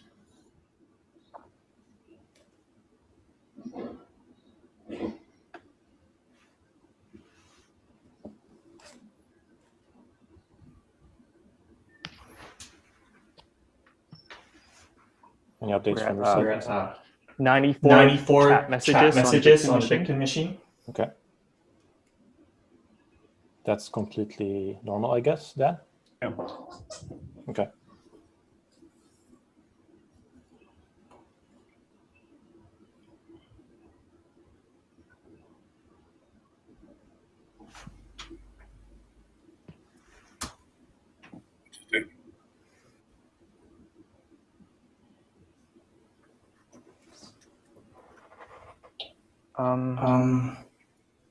Looks like there's a crash. Yeah, I think the attempt failed. Do you want Do to you want to wait a little bit more? Because it's still running. It gave me some error messages. Are there also incoming connections? It's still 40 seconds left in this attempt. Just quick, kill it. Yeah. Okay. Let's call it a failed attempt. And can you mute us? Okay, so they're going to call that first attempt unsuccessful. And I think they're going to go on mute for a while, check some stuff, maybe reboot a thing or two, verify the configuration, and then we'll get reset, and we'll go to another attempt here in just a couple of minutes. Now, again, they've got 20 minutes total, 3 tries of 5 minutes apiece to demonstrate their exploit. And I know from what I've been told that we have seen the exploit work. So I think we're going to be good to go the second or third time. You know, a lot of the exploits that are brought to the contest may not be as stable as initially thought. There's a lot of different variances in between different laptop models, in between different computer models, in between various updates and drivers that are loaded onto a system. So there are a lot of variables in play for an exploit to actually demonstrate. That's why one of the reasons why the exploits that work very, very smoothly are so interesting to us, because that level of stability means a much broader impact potentially for customers and for enterprise users around the world. So while they're getting that set, again, Master of Pwn trophy, I'll put that out. We worked with an artist, I should get his name and let you guys know. We did the Master Pwn trophy for Pwn2Own Tokyo last year in the fall. He did that and said, hey, we'd like another one. And he said, I can do some LED stuff with it and add some switches on there. And we said, sure. We didn't expect it to end up this cool. What he does is he uses found articles. So if you can look at this a little bit more closely, you'll see various diodes, various wires. This looks like part of a ruler, various switches to make different animals. His artwork is primarily looking at nature, but using found artifacts to put it together. And I think it's really cool. If I were smarter, I'd win this and have it on my shelf, but such is not to be. But anyway, so that's kind of the artist behind that. We're hoping to get the Zoom restarted here in just a minute. So if you've joined us on the stream to watch the Zoom exploit, the first attempt was a failure. We're setting up for a second attempt right now. We have 20 minutes total, and it should be coming along here very shortly. Hopefully they'll interrupt me at some point and say we're ready to go. Now, again, these are newcomers to Pwn2Own, so they're kind of learning as they go when it comes to being on stage and the different things that can happen. So we're down to just under 13 minutes total in this particular thing. Coming up later this afternoon, don't forget we've got that interview with Mark Dowd, and then we've got some local elevation of privilege for Windows 10 and Ubuntu exploits that are coming up, as well as another Parallels desktop exploit that is on the schedule. So this afternoon, well, you should have a whole lot of fun. And that'll start at 2:30 is our next attempt after this one. So we've got a total of 8 attempts today, and I think a total of 8 attempts tomorrow. That should be some really good stuff.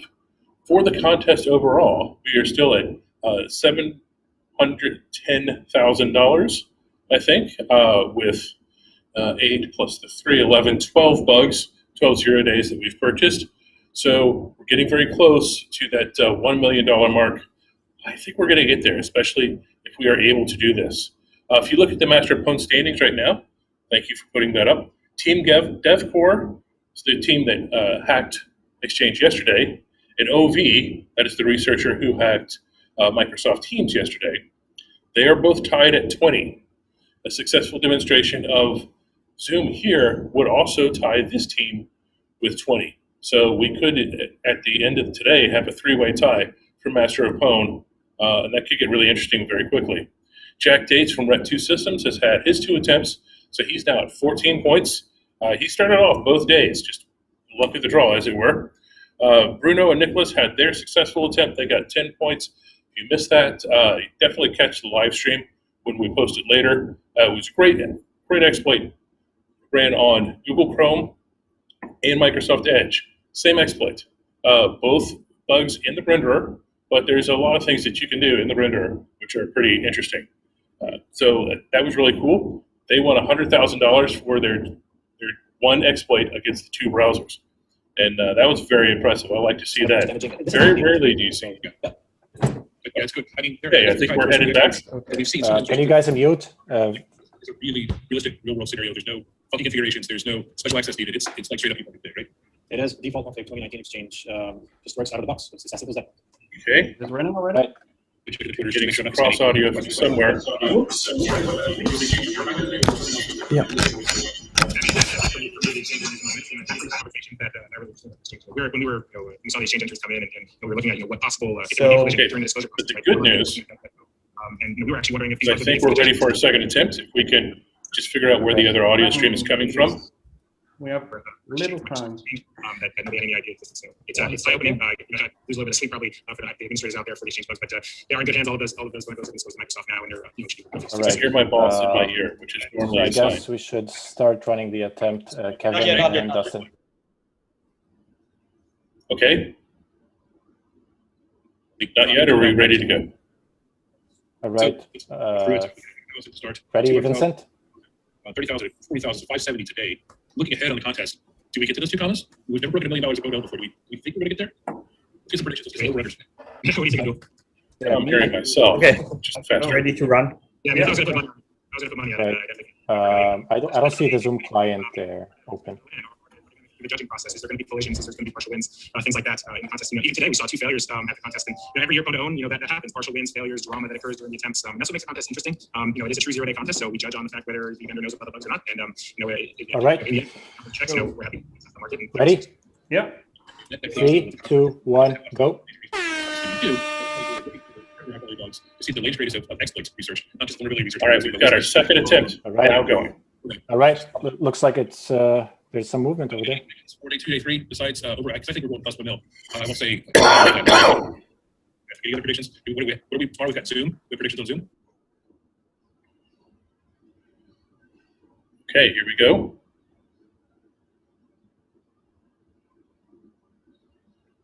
We had some movement there. It popped up relatively quickly.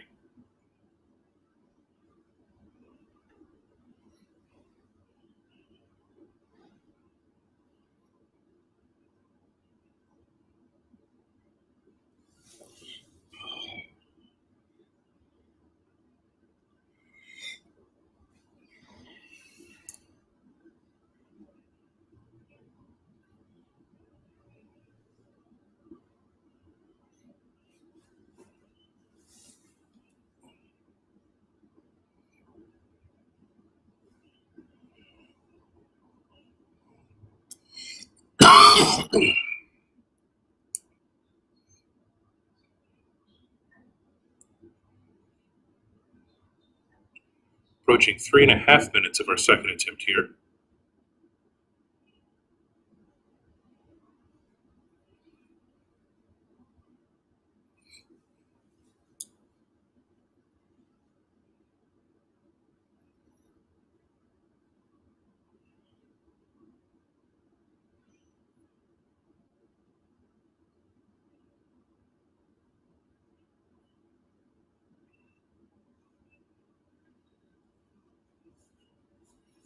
Not sure. I think we're still running in the background. Oh. Something happened.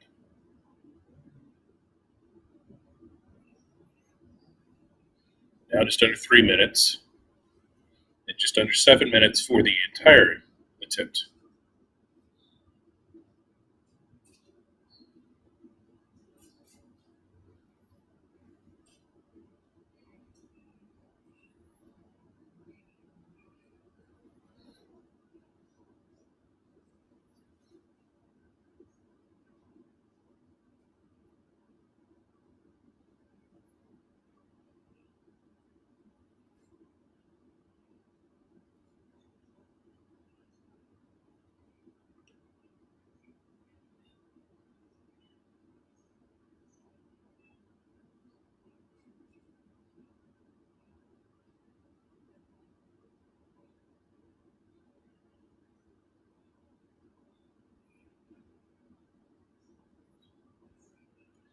Now at 2 minutes for this attempt and just under 6 minutes total. So it's definitely going to be a nail biter one way or the other.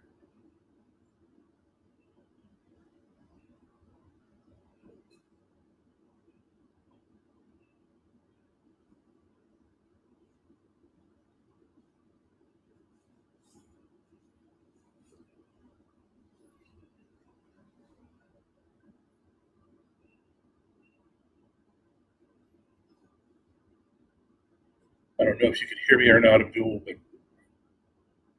hopefully to get looking for an update here from you shortly. Okay, perfect. Okay.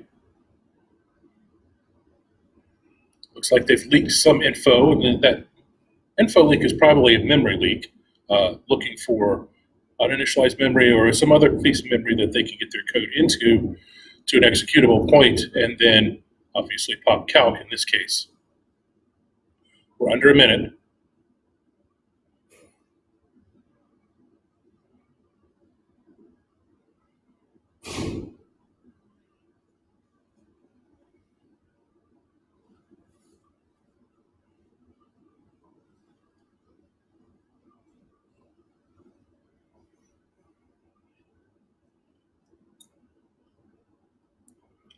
Now we're down to 30 seconds. Uh-oh, something's going on. Looks like a meeting request from P2O attacker. And that looks like a calculator. You will notice the cursor there on the right side of the screen didn't click anything. Show me the So money. that looks like Good job. That's good. You can breathe. Congratulations, guys. Show me the money. Thank you. Thank you. Thank you. Amazing work. That Amazing was work. stressful. That's great. That's great.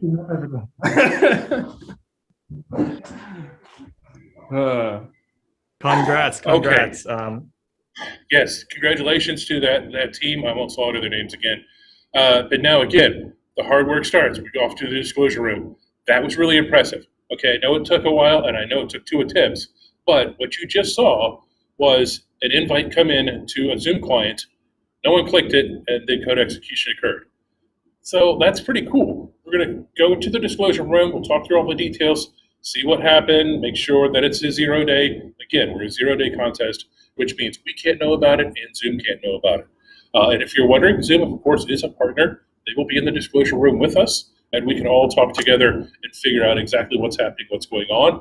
Once we confirm it, I'll put that out on Twitter, one way or the other, and update the blog. So be sure you're following us at the ZDI on Twitter, and of course our blog is zerodayinitiative.com/blog. Our next exploit will be at 14:30 Eastern Time, and that, if I recall correctly, will be a Windows 10 local escalation of privilege. I think that's right. Again, check the schedule. It's on the blog. I'll put it out there. And hopefully get a chance to see some more great bonage. 4 more attempts today. And if this pays off, that puts us at $900,000. We could be at $1 million by the end of the day. Right. So anyway, see you at 2:30. Until then, take care. Enjoy the stream.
welcome to day one of the 2017 Mobile Pwn2Own contest. This is our largest mobile Pwn2Own ever, and we've got researchers from around the world participating and showing off some amazing new bugs. The contest began with a random drawing for the order, which saw the day start with Tencent Keen Security Lab targeting the Samsung Internet browser on the Samsung Galaxy S8. Unfortunately, the attempt failed as they could not get their exploit chain to work within the allotted time.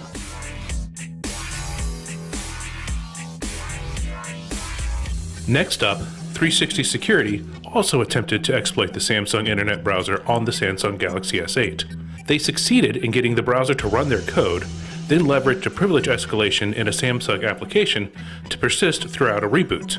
The two bugs earned them $70,000 and 11 points towards Master of Pwn. Following that demonstration, Tencent Keen Security Lab returned to target the NFC feature of the Huawei Mate 9 Pro. This attempt also failed to work within the allotted time. Tencent Keen Security Lab bounced back with the successful exploit of the Wi-Fi feature on the Apple iPhone 7.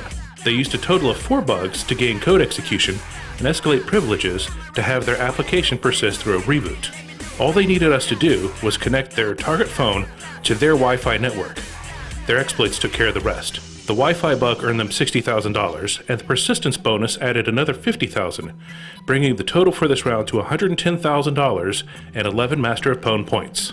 And for those wondering, yes, we did update the iOS to 11.1 prior to the contest. The Tencent Keen Security Lab was once again on the clock as they targeted the Safari browser on the Apple iPhone 7. It took them just a few seconds to successfully demonstrate their exploit, which used only 2 bugs, one in the browser and one in a system service, to allow their rogue application to persist through a reboot. As the second finisher in the browser category, they earned only half the cash at $45,000, but still owned the full 13 Master of Pwn points. Richard Zhu, also known as Fluorescence, also targeted the Safari browser on the iPhone 7. His short demo earned him $20,000 and 10 Master of Pwn points. He used a bug in the browser and an out-of-bounds bug in the broker to escape the sandbox and execute code. The short demo earned him $20,000 and 10 Master of Pwn points. Our final entry for day one saw Tencent Keen Security Lab perform a baseband attack on the Huawei Mate 9 Pro. They successfully demonstrated a stack overflow resulting in code execution on the baseband processor. They modified the IMEI, which could cause wide-ranging service disruptions if done in the wild, and requires a firmware update to fix the underlying issue. The demonstration earned the team $100,000 and 20 additional Master of Pwn points. This concludes our first day of Mobile Pwn2Own 2017. Tomorrow looks like an action-packed day as well, with contestants targeting browsers on 3 handsets and another baseband exploit. We'll see you then.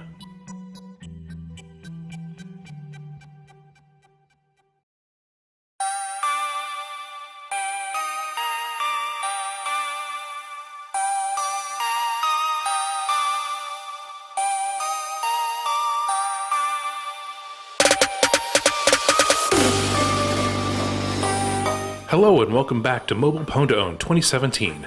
Today is the second day of our largest ever competition. We've got another 6 attempts going, including another baseband attack. The day began with MWR Labs targeting the web browser on the Huawei Mate 9 Pro. They needed 5 different logic bugs to get code execution, but get it, they did. The successful demonstration earned them $25,000 as a late entry in the browser category and 10 more points towards Master of Pwn. Next up was 360 Security targeting Wi-Fi on the Apple iPhone 7. Here's where things got interesting. After a successful demonstration, things got a bit murky in the disclosure room. 360 Security used 3 separate bugs to exploit Wi-Fi on the iPhone, but one of those bugs was submitted in a previous attempt in the contest by a different competitor. Still, the other 2 bugs counted for a partial success, earning them $20,000 and 6 points towards Master of Pwn. While the intrigue of bug collisions is certainly interesting, let's not overlook the fact that 360 Security demonstrated an exploit that exfiltrated data from an iPhone just by connecting to a Wi-Fi network. MWR Labs was back to show us they find bugs in bulk.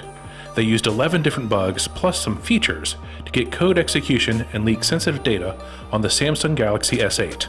Their exploit chain started in the Samsung Internet browser, then leveraged a bug in Google Chrome and several other Samsung applications to install an APK.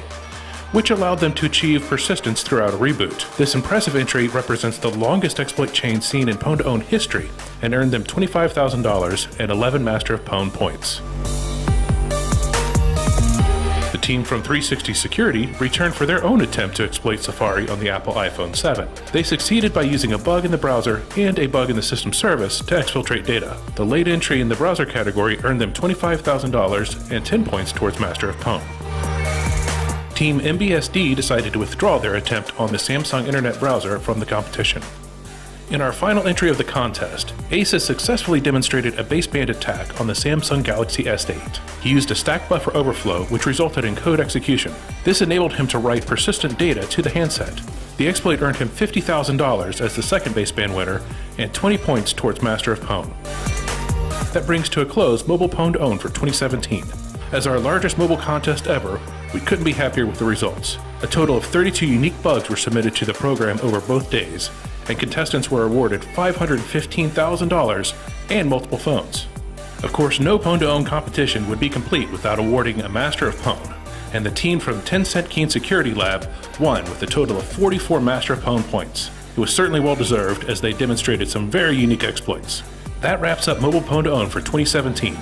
It's been a great couple of days with some amazing research. We'll see you all next year.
Thanks for having me. I'm Tom Signorella. I'm the director of the Security Coordination Center for Adobe. This includes things like security monitoring, threat intelligence, incident response, as well as our product security incident response team, or our PSIRT team. And our PSIRT team drives the Adobe Vulnerability Disclosure Program, provides customers, pen testers, partners, security researchers with a single point of contact and a consistent process to report security vulnerabilities identified in Adobe products. And PSIRT also encourages the external security community to disclose security issues privately in a manner that minimizes risk to our customers, infrastructure, and our brand. Great. I know that PSIRT is one of the very much more mature response teams in the industry. How long has the PSIRT been going? Do you know how many years they've been around? Yeah, well, we appreciate you saying that. It's been around for longer than I've been running it for. I believe at least 10 years it's been in place for, if not even a little bit longer than that. So what are your thoughts on the Pwn2Own contest? So back when Pwn2Own was launched, back in the day at CanSec West, it was an innovative contest that immediately got a lot of attention. You know, the idea if you can pawn a device, you can take it home, right? Since then, the contest has grown, and it's been really great to see how it's evolved and helped organizations better collaborate with security researchers, as well as the resulting research that's come from that that's helped enhance the entire industry's defenses overall. So Pwn2Own was the original, you know, big hacker contest. And again, it's just great to see it continue to make a positive mark in history and on the industry. So looking at this year's contest, are there any targets that stand out to you this year? Yeah, given all the time that we've spent in web conferencing this past year, it makes sense to have something like enterprise communications added as a new category. But that said, being from Adobe, of course, we're interested in the results and the research outcomes for Reader, which is also on the list this year. But then it's just amazing to see how many categories there are that cover everything from cars to virtual machines. Is there a target or category that you're really hoping to see successfully exploited? Yeah, there's nothing in particular or category per se. Again, we're just looking forward to seeing the entire contest and what the researchers are doing and focusing on, and kind of what research stands out this year. So this year, Adobe has decided to partner with CDI. Why did Adobe decide to do that for Pwn2Own this year? So we've been involved with Pwn2Own in some capacity for many years. We've also had a great partnership with CDI and Trend Micro over the years. And so with the continuous evolution and increase in volume, sophistication of the threats, we thought now was a gooder time as any to play a bigger part in the contest. And we look forward to the collaboration for years to come. Great, as do we. What does Adobe really gain from the Pwn2Own contest? I would say collaboration with the community is the biggest benefit. For example, you know, we've had someone from our security team on site with the researchers each year since Adobe started attending back in the late 2000s. But being part of the security community is a big part of why I love this job. Everyone here is pushing to improve security of the products, devices that we use in our jobs and then in our everyday lives. So through this contest, we get to work with key partners like CDI, CanSec West, and other awesome contributors, researchers to the contest. And it's a worldwide collaboration, and it's a great thing for us to be part of. And we're happy to see you here. Now, I know in addition to participating in Pwn2Own and partnering with CDI for Pwn2Own, that Adobe does a lot more than that to engage security researchers. What are some of the other things that Adobe does to engage the research community? Yeah, so Adobe recognizes that the security community in itself is a force multiplier in our quest to provide safe and secure experiences for our customers. To that end, we welcome contributions of those researchers and strive to provide the best vulnerability disclosure experience we can to them. So as you mentioned earlier, we have a really solid PSIRT team that works directly with researchers, whether it's through our bug bounty program on HackerOne or through direct communications that come into our PSIRT mailbox. And whenever possible, we want to share that research with the community, our point of view, our latest projects, you know, keynotes and so forth. And then lastly, we're always looking to reevaluate that program to see what makes the most sense for everyone. And we want the researchers to engage with us on that as well. Now, I know Adobe has worked over the years to improve the security of all of their products.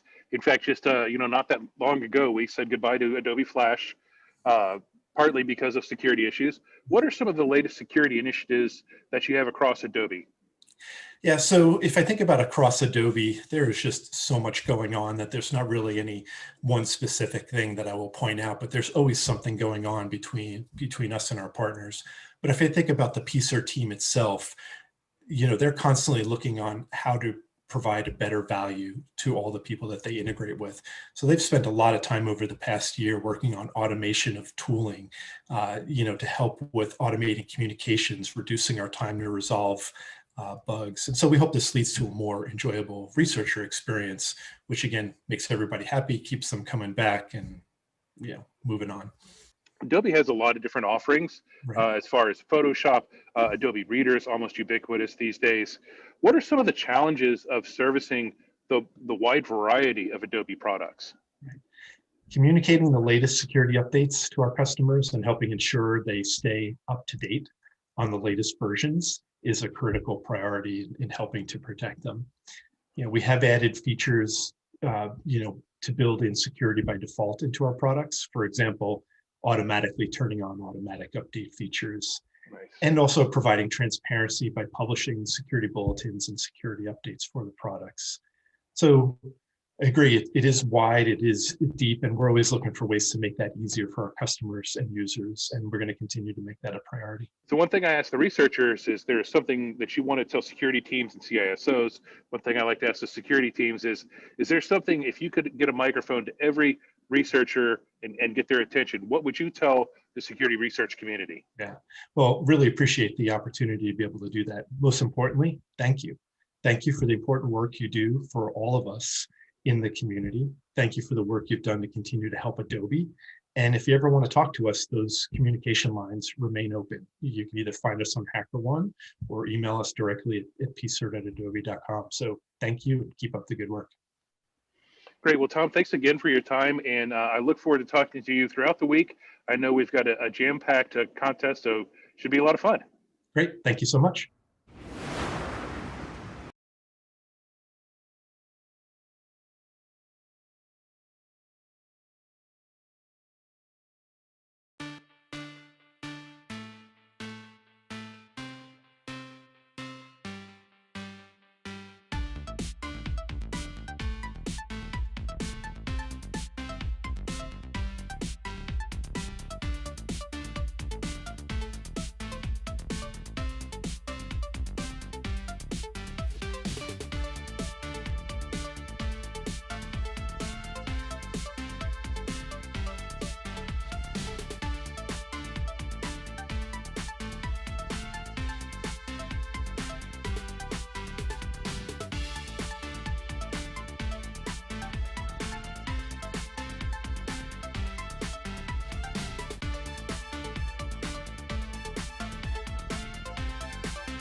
Hi, everyone. We're back. Dustin Childs here with the Zero Day Initiative. Pwn2Own 2021 continues. If you're like me, you're probably still shaking from that last attempt. And we can confirm it was a legit. It's a tough act to follow for our next contestant, but Zoom was hacked with a 3-bug chain. We confirmed that. 0 click on the target, code execution. All good, all 0 days. They got $200,000 and 20 Master of Pwn points. So that's really cool. However, that's not the end of the contest. We've got a lot of great exploits to come, including what you're about to see. Windows 10 local escalated, easy for you to say. We have a Windows 10 local escalation of privilege attempt by, let me make sure I get the name right, by Dalian from Palo Alto Networks. You will be attempting this on Win 10, and if he's any kindness at all, it'll do it quickly, and it won't fray my nerves, because that last one, whew, I'm still shaking a little bit. But I can, so Abdul, I'll hand it over to you and let y'all run the attempt.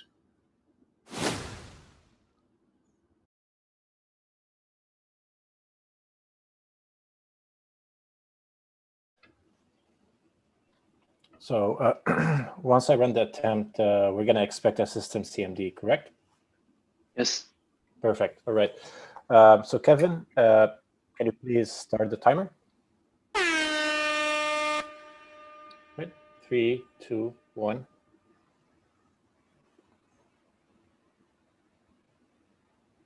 All right. It's doing things. Seems to be working. Always a good start. Second time.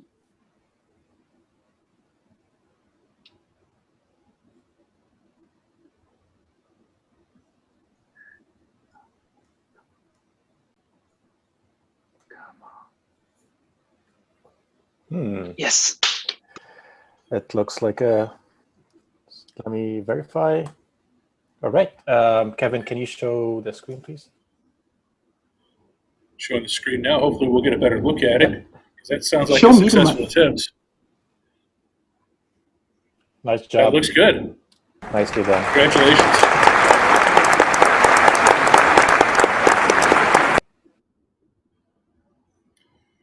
It's great. That looks like another successful attempt, and thankfully a quick one.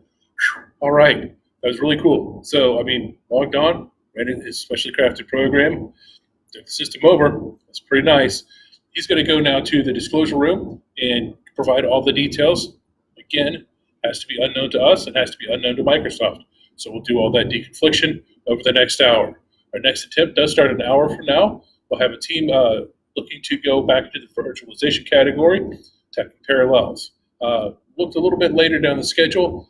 15:45 is when we'll have that interview with Mark Dowd, so definitely be sure to join us again for that too. So until then, stay tuned to the stream. We've got some other great videos coming up, and we'll see you at 15:30 for our next attempt.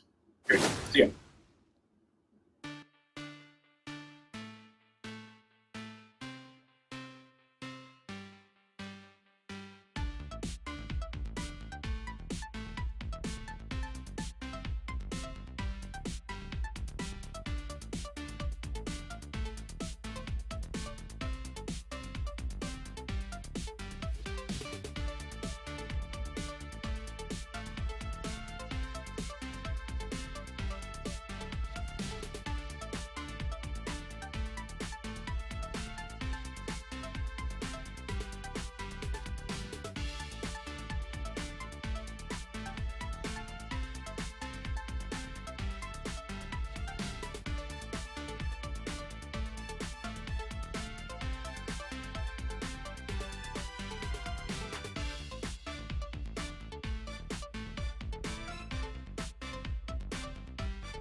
This video covers an exploit chain composed of 2 vulnerabilities to achieve remote code execution in an implementation of the DNP3 protocol, which is used by industrial control systems to communicate between master control stations and other units and devices. This exploit was demonstrated at Pwn2Own Miami by the team of Tobias Shanowski, Nicholas Breitfeld, and Ali Abbasi, where they used it against the Triangle Microworks SCADA data gateway. Triangle Microworks has patched this vulnerability and assigned it CVE 2020-10611 and CVE 2020-10613. Both of the vulnerabilities affect the SCADA gateway core library.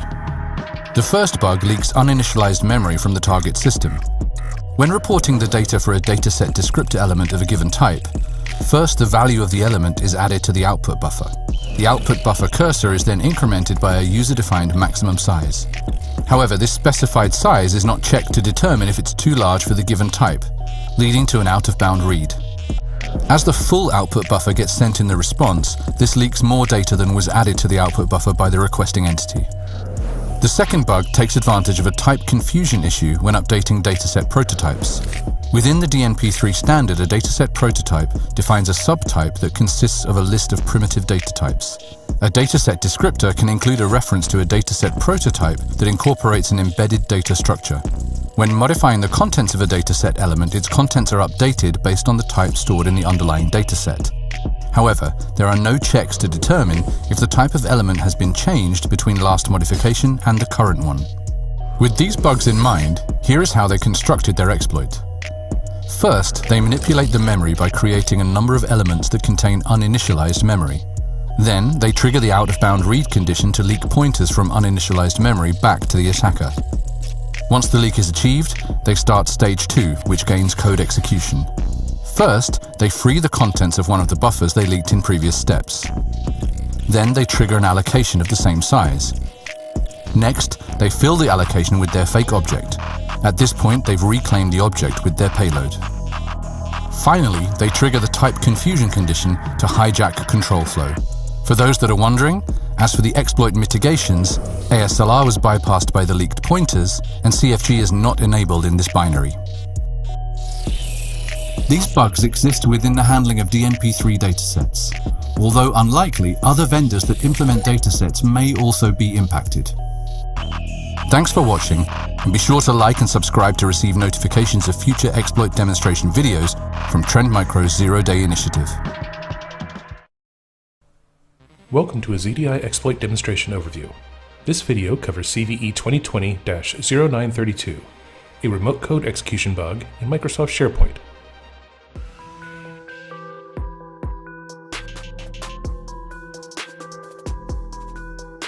We begin by verifying the patch version of the target SharePoint system.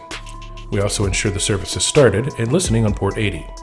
We take note of the process ID 1176 and filter for that PID in Process Monitor.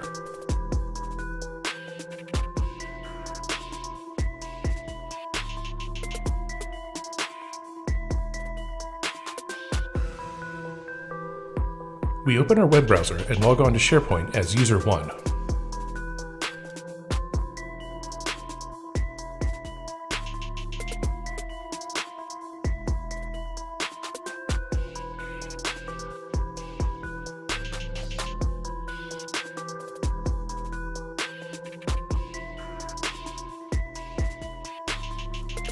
For this attack, we'll create a new site within SharePoint. We name this site My New Site 1.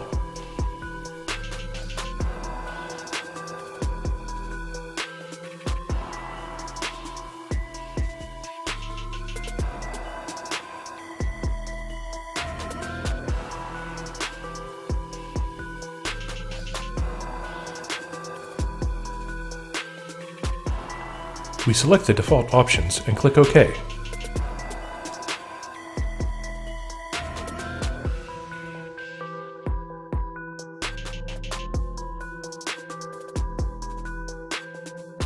With the site created, we open a command prompt to run our POC. This takes several arguments from the command line.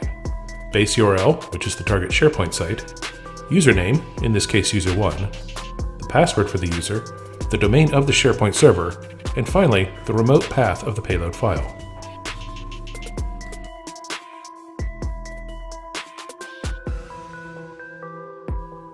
We confirm our resources file is located on the attacker-controlled SMB share.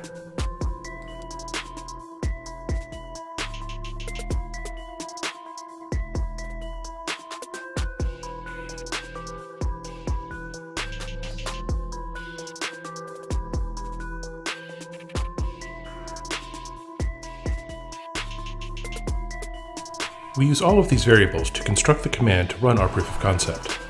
When this executes, we do receive an error, but the command found in our resources file did execute.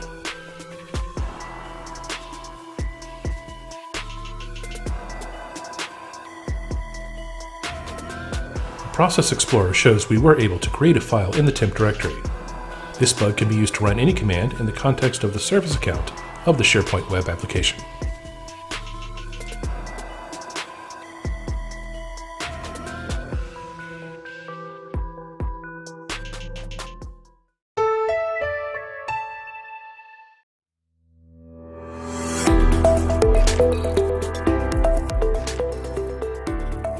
In this video, we'll show you a proof of concept of an attack on a serverless system that demonstrates how dangerous the implementation of bad code could be.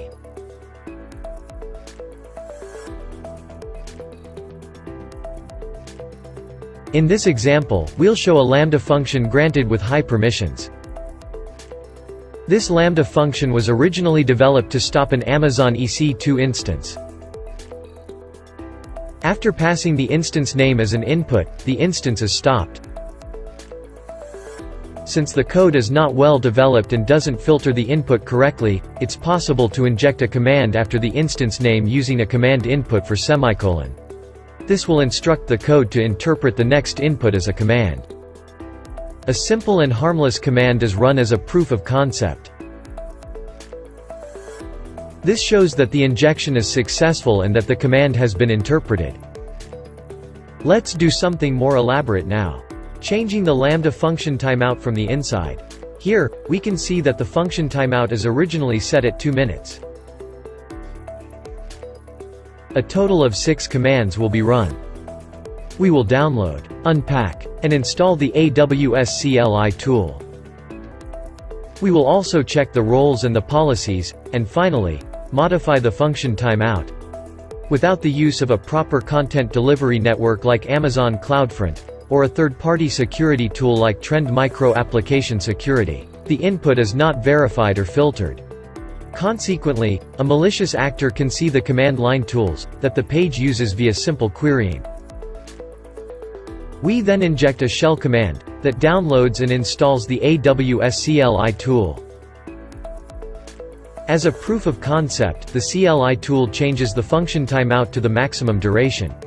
From 2 minutes it is changed to 15 minutes.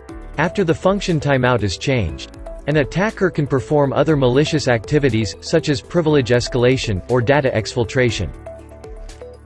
To learn more about security considerations in serverless environments, visit www.trendmicro.com and read our research paper, Securing Weak Points in Serverless Architectures, Risks and Recommendations.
Hello, everyone. Dustin Childs back with you for Pwn2Own 2021 here at our fabulous Austin office, where we're coming to you from Austin with love.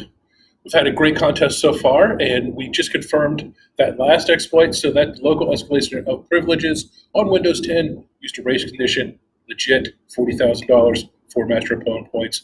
Awesome job on there.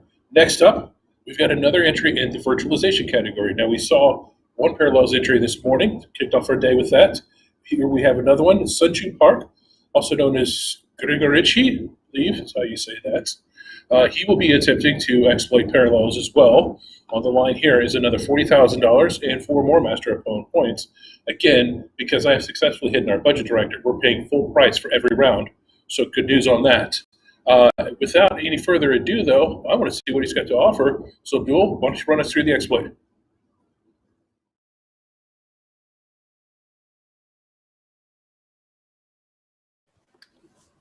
All right. So I'm going to run the exploit, and we do expect a calc to pop up. Kevin, can you please turn on the timer? All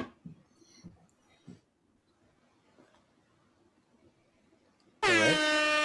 3, 2, 1. Let's go.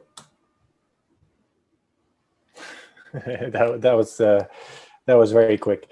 Okay, can you please show the screen?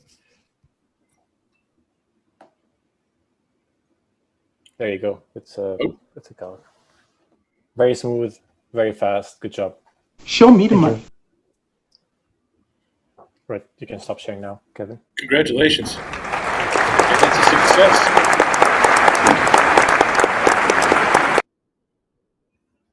You also notice that not only did the calc pop, it popped outside of the Parallels desktop, which means he escaped virtualization.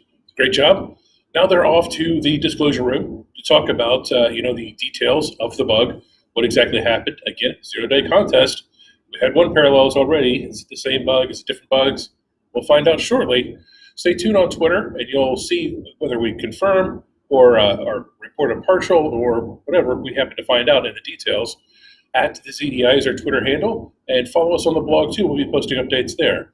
But don't go away. I've been teasing the interview with Mark Dowd all day. It's coming up next, starting at 15:45 Eastern, here in just about 10 minutes or so. We'll have that interview in its entirety. It's almost half an hour, so it's a lot of really good content, a lot of really good information.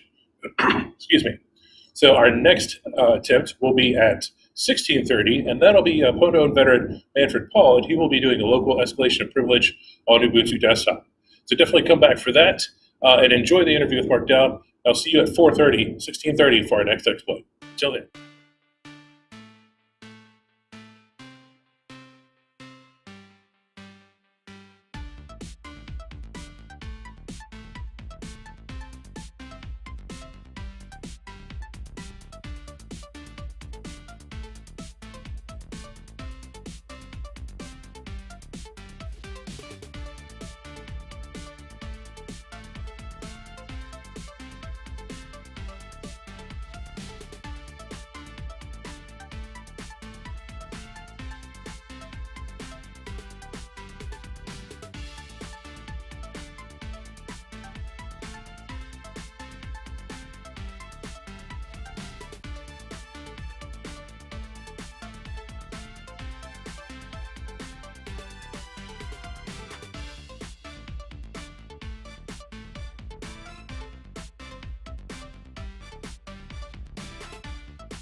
Hi, I'm Dragasri from CanSec West. We've been working on a project here for a little while to document exploit Hall of Fame, really include tools, mitigations. Really, I'll look at all the offensive technologies over the last decade and a little bit before that have been changing so much, and I think there's a lot that needs to be documented there. So when it came to this, the first name that I thought of to get input on and seek counsel on, and probably the first person that should be inducted into this kind of a Hall of Fame is my friend Mark Dowd, who came and graciously chatted with us about his background, gave us a few stories and some suggestions on the kinds of things that should be in a Hall of Fame, and maybe a little bit of crystal ball gazing about where offensive technologies are going in the future. So please welcome him. Well, I guess in the late 90s, I was in high school and just was fascinated by it based on more or less the movie Sneakers and also a documentary I'd seen about hacking at the time.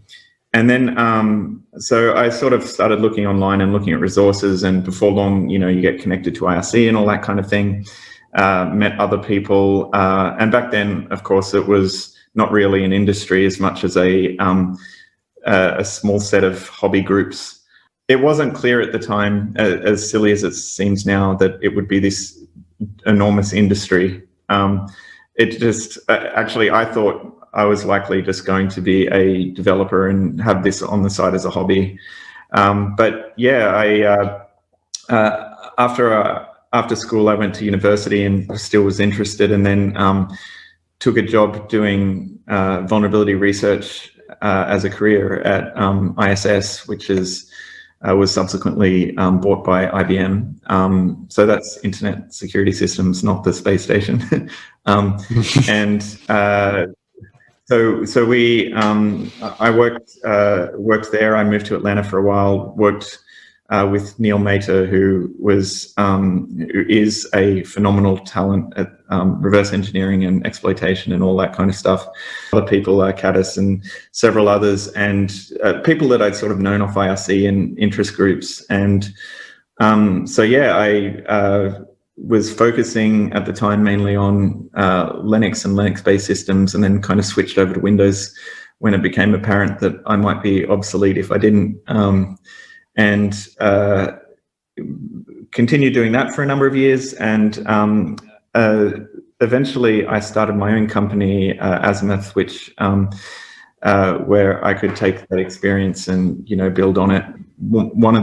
Two of the people I'd met over my early career, which was John McDonald, and through him Justin, we wrote a book just before we started the company that sort of was attempting to be a taxonomy of how to find vulnerabilities and what kind of vulnerabilities existed in code at that time, and what kind of things you should look out for and things like that. And so with that being well received, that's when we're like, okay, maybe I can do a company and go out on my own. So I've been doing that ever since, I suppose. And the company was acquired by L3 3 years ago, and I'm still here.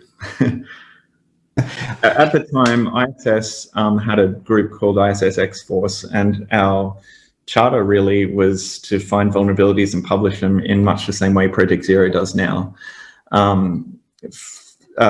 It was much smaller in scope at the time. There wasn't as much money around and as much, I guess, global interest in security vulnerabilities. So it was, a little bit more restricted, but there was several other groups like us in competing companies like Covert Labs and NAI, EI, which was a security company at the time, and, NGSS, various other security companies that ran little research labs like this. So it was a fun time, and basically we'd publish vulnerabilities, we'd write papers now and then, speak at Black Hat or CanSec West and other industry conferences about various exploit techniques and mitigations and things like that.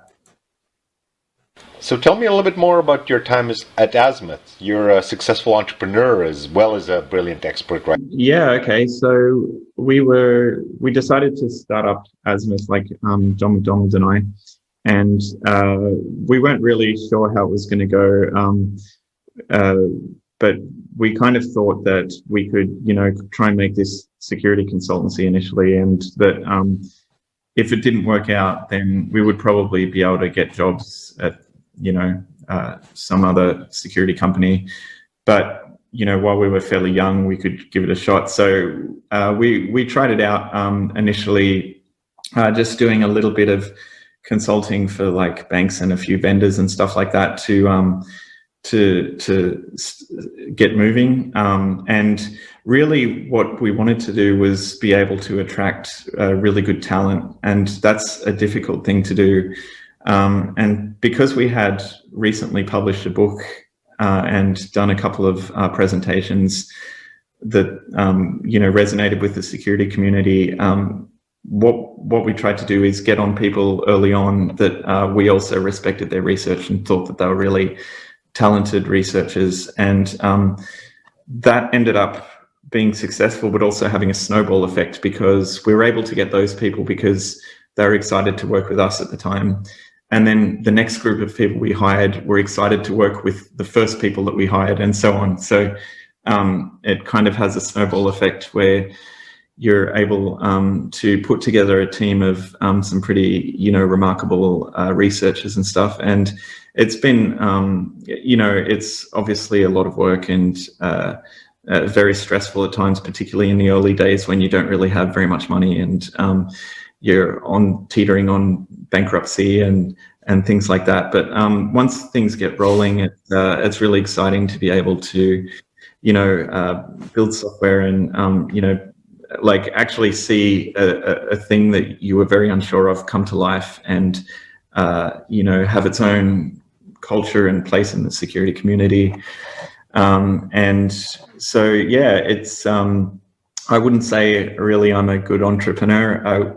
We were kind of successful despite our business skills, not because of them.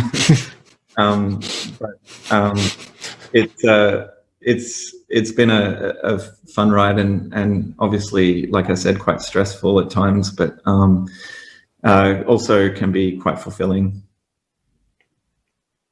Yeah, I guess so. Because when Azimuth first started, in those days, everybody was like, "Ooh, exploits, hacking," So that I guess it's become so much different and so much more acceptable and corporate. And since then, I guess it's been a big shift. I think there's actually been a long continuum of how the world and all the people in the community perceive this kind of thing. My earliest recollection of really this being put to the test was probably, the iDefense and those kind of things that started doing bug bounties back in early 2000, and not really bug bounties like you see today, like BugCrowd and HackerOne per se, but more like targeted third-party vendor research. And that was a big deal at the time. And then, there was other people that built on that in various different ways. Immunity, Dave Vitale's company did a product where, they were sort of offering exploitation framework that was an alternative to the free options that were available, like Metasploit. And Core was around in those days. There were a couple of them, and Nessus and some of the other early ones. Yeah, sorry, I didn't mean to interrupt. Yeah, that's right.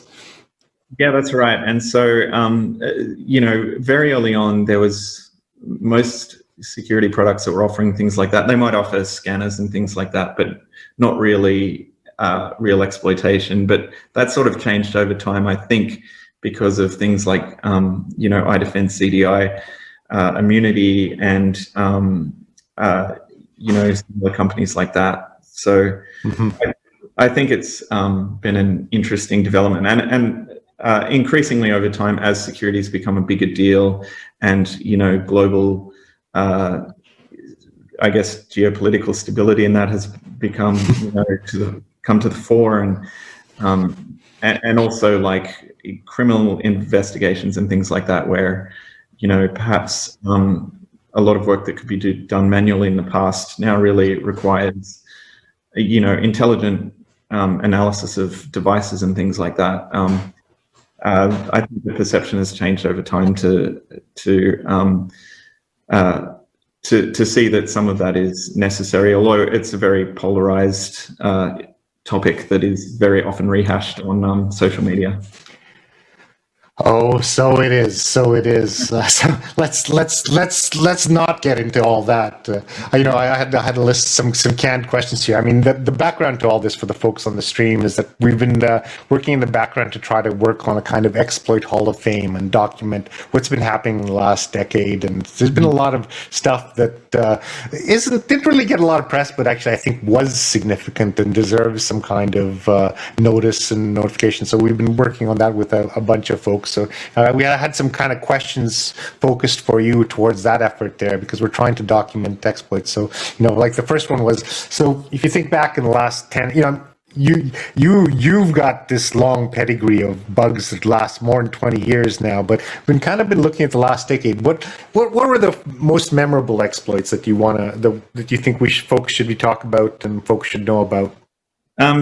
Well, I can try and talk about some of them. The truth is there's just such a large array of things that have come out over the last 10 years that have been really impactful in different ways. Usually either because of the, the effect that they have, like, how much of the internet is affected by them, or because they're particularly clever kind of vulnerability, perhaps a new vulnerability class, or perhaps they have a very clever exploitation technique. And there's so many to talk about. There's a couple that I can think of mentioning, offhand. And again, this is not by any means, a complete treatise of this. But, so I think a lot of the last decade has been, dealing with a very significant move to mobile devices. So I think mobile vulnerabilities have been at the fore for a number of years. And so, there's been some really interesting vulnerabilities in that respect. Several years ago, there was a couple of Broadcom based ones. There was one from Project Zero, but also another one, Broadpwn, that was discussed at a conference where, people doing over-the-air exploitation. Also, Ian Beer actually did as an iOS one that. Oh, Ian Beer's Wi-Fi, that was a tour de force. I have to say. I mean, I'm kicking myself for not putting that one on the list, because that one was you've got to put up there. It was an amazing exploit, just the whole chain, everything to do, the impact, everything about it. I think that one was a seminal piece of work. That's right. So, I completely agree with you. And so ones like that have been really interesting. I also think actually Natalie Silvanovic and Salo from Zero have done a series of really interesting remote attacks against various messaging apps, primarily on iPhone and Android. They did a really impressive discussion about iMessage, but they've also discussed more recently vulnerabilities in a number of other messaging apps. And, some of them were kind of RCE ones, like the iMessage thing they did, which was really impressive. But then also some of them were like logic things that, essentially involved fooling a state machine so that, your messaging app might answer a call that you never answered and turn the mic on, or things of that nature. So that's been a really interesting area to watch, I think. You're absolutely right. Natalie's work is a tour de force. She deserves to be inducted into any Exploit Writers Hall of Fame with her long body of work. But I think with the shift to mobile, we've also seen the race between the mitigations and exploit developers going on. What are your opinions on that? So I think you're right about obviously the cat and mouse game of mitigations really has turned up in the last decade, because before that mitigations obviously came out, but they were kind of few and far between. And they were also quite immature compared to, what's available now.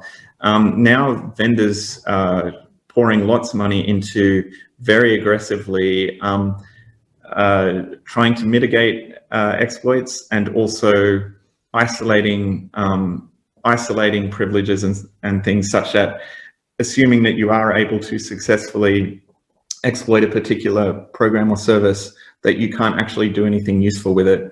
So you know, a lot of the security, I would say, like in terms of like exploit mitigations, you know, obviously there's been ASLR, and then a lot of work on heap hardening, in particular, you know, poisoning blocks and isolation, not just at the OS level, but the browser level has done a lot of work in this area.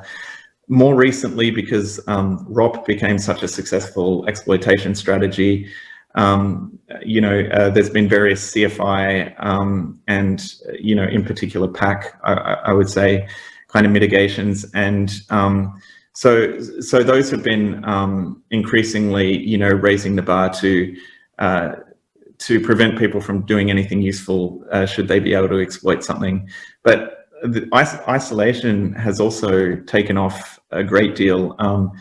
You know, we used to, I can't remember exactly what year it was. I think it was around 2008 or something. They started introducing sandboxing into browsers. But since then, you know, a lot of processors use some kind of sandbox.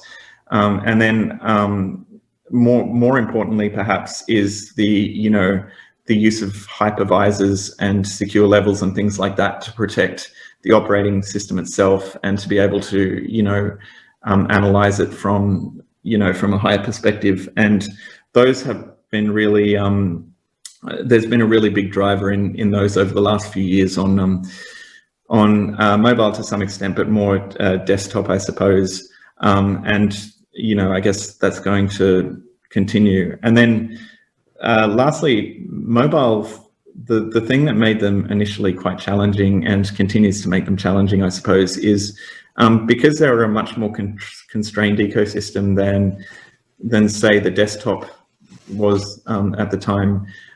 They were able to, you know, do other things to prevent, you know, that environment from being tainted, whereas desktops were more freely configurable and changeable and things like that. So in particular, yeah, it's more of a Wild West on desktops, right? You've got lots less control, lots of other things that can go in there. So yeah, and I think that's changing.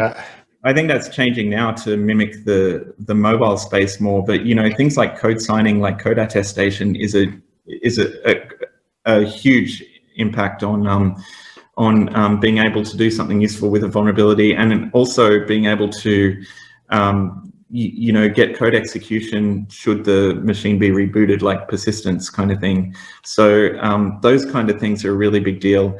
And one other thing I noted actually in a keynote in 2019 when we were still allowed to travel was that what vendors are doing now is also increasingly focusing on what I would consider post-exploitation mitigation, so that assuming in the past, it's always been more or less, if you compromise this process, you can gain complete control of a device. And then it became, well, if you will sandbox that process. So you now have to be able to break out of that sandbox and get kernel access, but then you had complete control of the device. Increasingly, that's not true because of post-exploitation mechanisms such as that usually employ things like hypervisors. But you know, you've got like KPRR in iOS, where you know, at one point in time it was very you know, you would be going for code execution in the kernel, and then that became a bit untenable due to kernel protection. So then it became okay, but you can read and write kernel memory, which is nearly as good. And then that has been restricted again with KTRR to be like, okay, you can, if you get read and write access to the kernel, you can only read and write some of it to some of it, and critical data structures are, you know, inaccessible unless you have yet another vulnerability.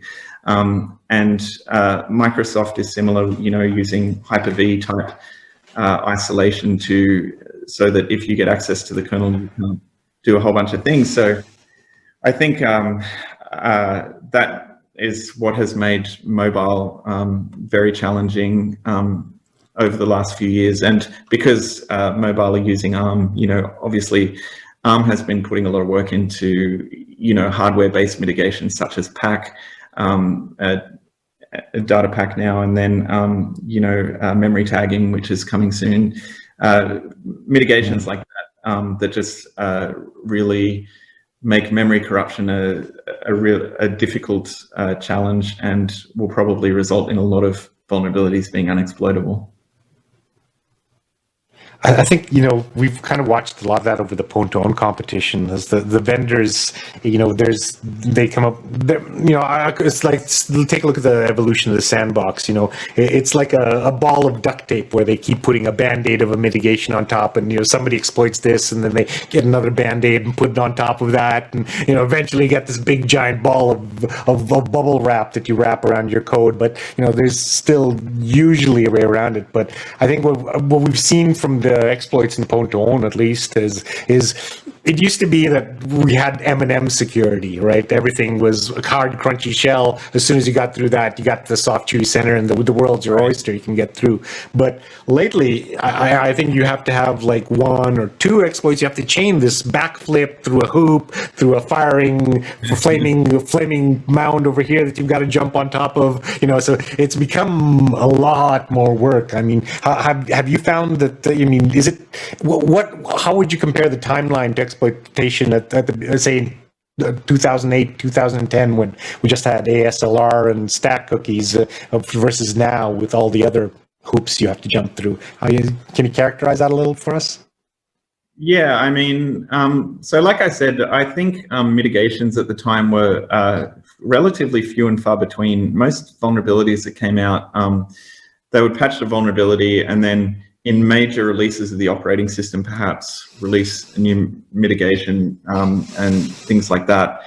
But over time, we started getting to a point where, it is very rare for a single vulnerability to be in and of itself be able to do a complete compromise. Like you said, now we're talking about chains of vulnerabilities, and while those are impressive, and some of them really are, it is a problem for the attacker in that if any part of that chain becomes unusable, then the entire chain often becomes unusable, or at least severely limited in what it can do. So, and back in 2010 or so, we were seeing the advent of this. So there was a lot of work around, browser exploitation, and then you would need a sandbox escape of some kind. So you would basically have probably 2 bugs in a chain. Sometimes you could get away with 1, depending on the particular vulnerability. But as the attack surfaces were more carefully segmented, and additional layers of isolation were taking place, like I said, not just sandbox, but perhaps a hypervisor for the operating system, or post-exploitation mitigations, you often need to be able to achieve a particularly useful result, perhaps 3 or 4 vulnerabilities, depending on what you're trying to do exactly. So that basically raises the cost for the attacker greatly, and also increases the risk of the attack being, detectable, because there's so many moving parts, and if one of them goes particularly wrong, then it's easier for the vendors or for AV or whatever to pick up that an attack has taken place. Here's a strange off-the-wall question. Do you find that it used to be that the lone wolf would be able to code and exploit from end to end, and now I see pretty much everybody who wins or does this thing has always got a team where one guy does one thing, he's the fuzzer guy, another guy's the ROP expert, So we've seen a lot of these sort of multifunctional teams are really required to build up an exploit these days. How would you do you think, what's the average team size now versus then? It depends on what your goal is exactly, but I would agree that to build an entire chain, often you do need several people. individual people can build entire chains still, and people do it from time to time. I think, you know, Luca Tedesco has done it several times for iPhone, and, you know, various other people like that. But like, usually I would, increasingly as time goes on, it makes sense to have people that specialize in each individual part. So you might have, like you suggested, a guy that does kernel stuff. You might have someone that does fuzzing or browser exploitation specifically. And so for you know, a given client-side chain, I would say that like a team of like 3 or 4 people would be like relatively normal. So I've got 2 more questions for you before we wrap up. One is the expect one. So let's think back. What's the funniest exploit you remember? What's the the most like, oh my God, stupid, or I can't believe that was an exploit, or I'll have to think about it more. The one that immediately comes to my mind is probably the kind of go-to fail one that was in the Apple crypto code, where it was clearly a cut and paste of a go-to condition, and essentially it allowed it to, you know, bypass an entire crypto mechanism. And once it's pointed out to you, you're like, oh man, that is so stupid. But like, yeah, it's not as obvious if, you know, you were just glancing through the code. But it was such a like significant vulnerability, and also, yeah, it was just kind of funny because of you know, the nature of how obviously, you know, it was a miscut and paste, and so I guess I would say that one.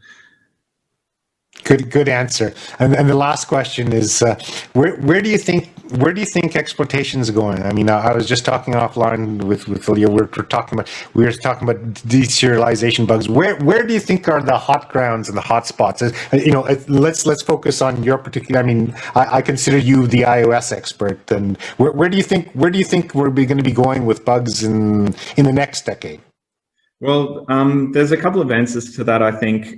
As we were talking about before, like ubiquitously deployed memory integrity is making things really difficult for memory corruption style vulnerabilities. Not to mention, you know, improvements in like compiler technology or using, you know, memory safe languages and things like that. I think exploitation of memory corruption vulnerabilities going into the future, a lot of them pretty soon will perhaps not directly gain code execution, but will be able to achieve some effect that's useful. You know, perhaps performing data-only style attacks. You know, I talked before about how most iOS chains now don't gain code execution in the kernel due to various protections, but instead they get read or write to the kernel, and they basically do a data-only style attack and try and leverage that into execution or doing something useful. And I think vulnerabilities at other levels of the stack will kind of follow suit there, where, you know, increasingly you might have a remote vulnerability, but it will, you know, just be able to affect some data to have some useful effect. You know, and this also includes perhaps logic style vulnerabilities, like I mentioned before with, you know, some of the bugs Natalie blogged about recently with chat style apps. Like perhaps you can't gain remote code execution with a particular bug, but you might be able to turn on the microphone surreptitiously or something like that. And that's a useful effect, but not, you know, not code execution. So I think there'll be increasingly kind of vulnerabilities like that. I also think there'll be a renewed focus on crypto style vulnerabilities.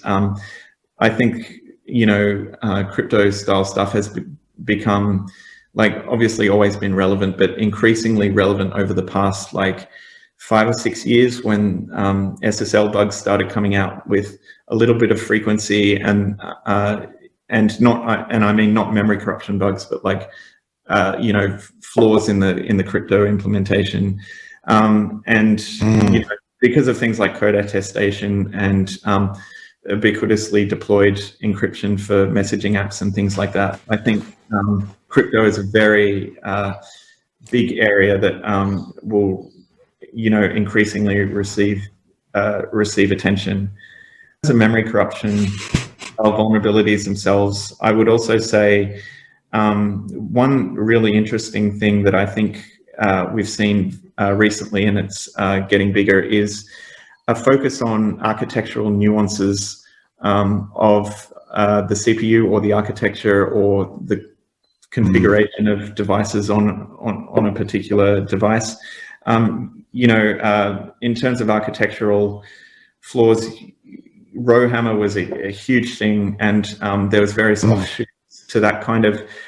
Rowhammer was like an observation that you can purposely create this particular vulnerability by exploiting essentially unreliable memory, but like that kind of formed a field of research that went for years, where there was like variations of that attack and so on. And Spectre and Meltdown style attacks were similar. The speculative right channel stuff, it wasn't just one or two vulnerabilities. Like every 6 months or something, another like vulnerability comes out of a similar nature, and some of them are really amazing. Perhaps other CPU oddities. Being on one of the review boards for a conference, I know that there's a talk related to this, so can't really say much about it. But it's fine. Basically looking at rather than looking at just the software itself, looking at actually how the hardware is managing that at a lower level, and what small inconsistencies that hardware has with how it's supposed to be performing. So I think that is a big area going forward for endpoint devices. And then lastly, I guess I would say that very obviously there's a big uptick in vulnerabilities in cloud-based environments. There's a lot of, if you look at conferences in the last year or two, the huge swell in like talking about things like Kubernetes or AWS or Docker, etc. Yeah. There's just a lot of. I think I completely agree with that, because as we go, as everything starts to switch more over to that's going to become more critical and important there. And you actually just I lied. I'm going to ask you one more question about that area too, because I think that looking at the synergistic area, that's a really good point to look at it. But going back to something you said earlier, how important, especially with iOS, how important do you think our baseband attacks are? Are we going to be looking a lot more poking at that baseband processor in there, as well as other bits of the hardware, as opposed to just the main software CPU? Yeah, what's your guess? Yeah, that's definitely an area. So obviously there's been significant baseband research in the security community over the last 10 years, and that's only going to get bigger. Traditionally, the attraction of baseband style attacks is that a lot of the times they don't have as sophisticated mitigations and perhaps memory protections as the operating system. So that kind of makes it an attractive target. And not just cellular, but if you consider some of the other examples I pointed out earlier of good bugs over the last 10 years, in addition to cellular and baseband stuff, there's also like the Wi-Fi, Bluetooth chips and things like that. Like, exploiting, like there was a year or two where like everyone was looking at Broadcom and Marvel and, some of those. And again, that's a very attractive area because it's over the air, it's potentially silent, and usually the mitigations are a little bit more relaxed than they would be in the operating system. So definitely a lot of interesting things there, and a lot more to come.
Hey everybody, welcome back to Pwn2Own for 2021. My name is Dustin Childs, and the Communications Manager for the Zero Day Initiative.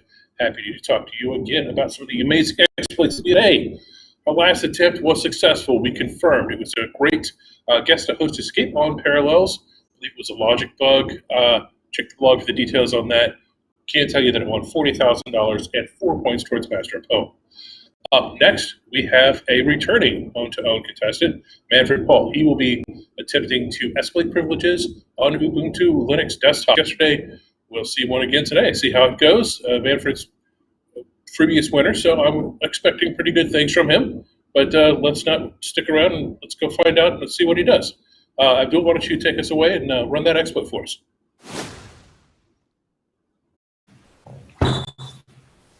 Ready. That's a nice logo over there. So I'm going to run the exploit. What should we expect, Manfred, out of the exploit? Yeah, hopefully we should see a full root shell, and hopefully it should be pretty quick, like 1 or 2 seconds. And Perfect. That should be good. Excellent. Let's get it done. Kevin, can you please start the timer? All right. 3, 2, 1. It's done. That was pretty quick. Can you share the screen, please?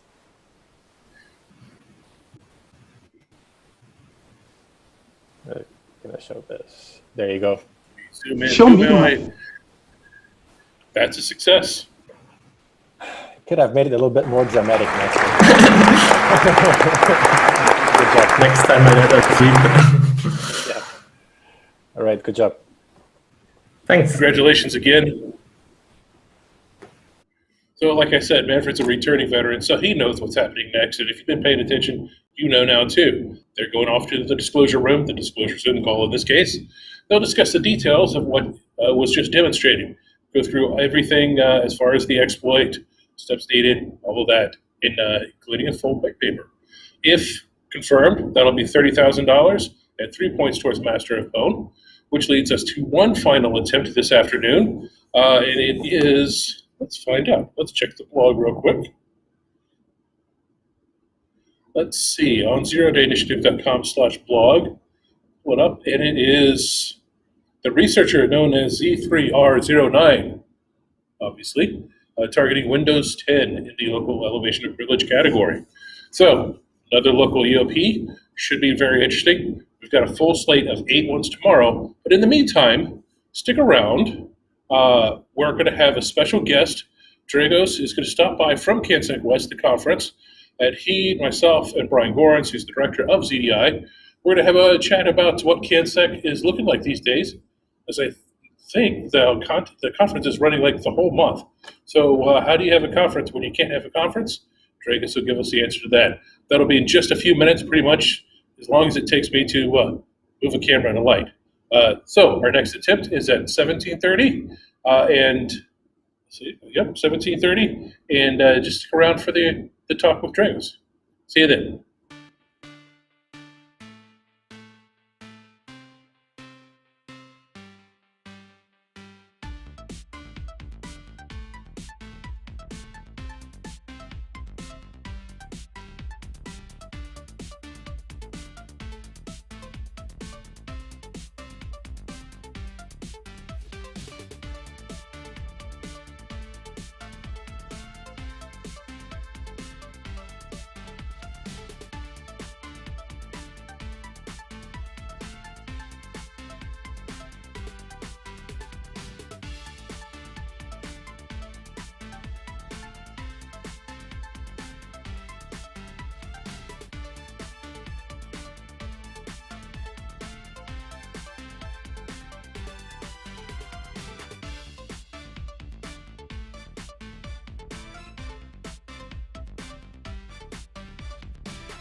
Hello, everyone. We're back, and I'm joined here by a couple folks shortly. My name is Dustin Childs. I am the Communications Manager with the Zero Day Initiative. And, of course, Pwn2Own exists now here. We're in Austin and, of course, north of the border. But it really started at the CanSec West Conference, and that takes place in Vancouver, typically in March.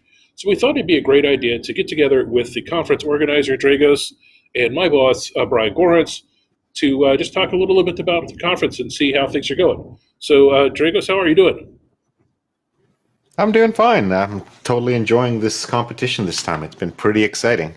I've really enjoyed working with you folks in the streaming stuff, and it's been a brave new experiment as we all learn about going virtual here.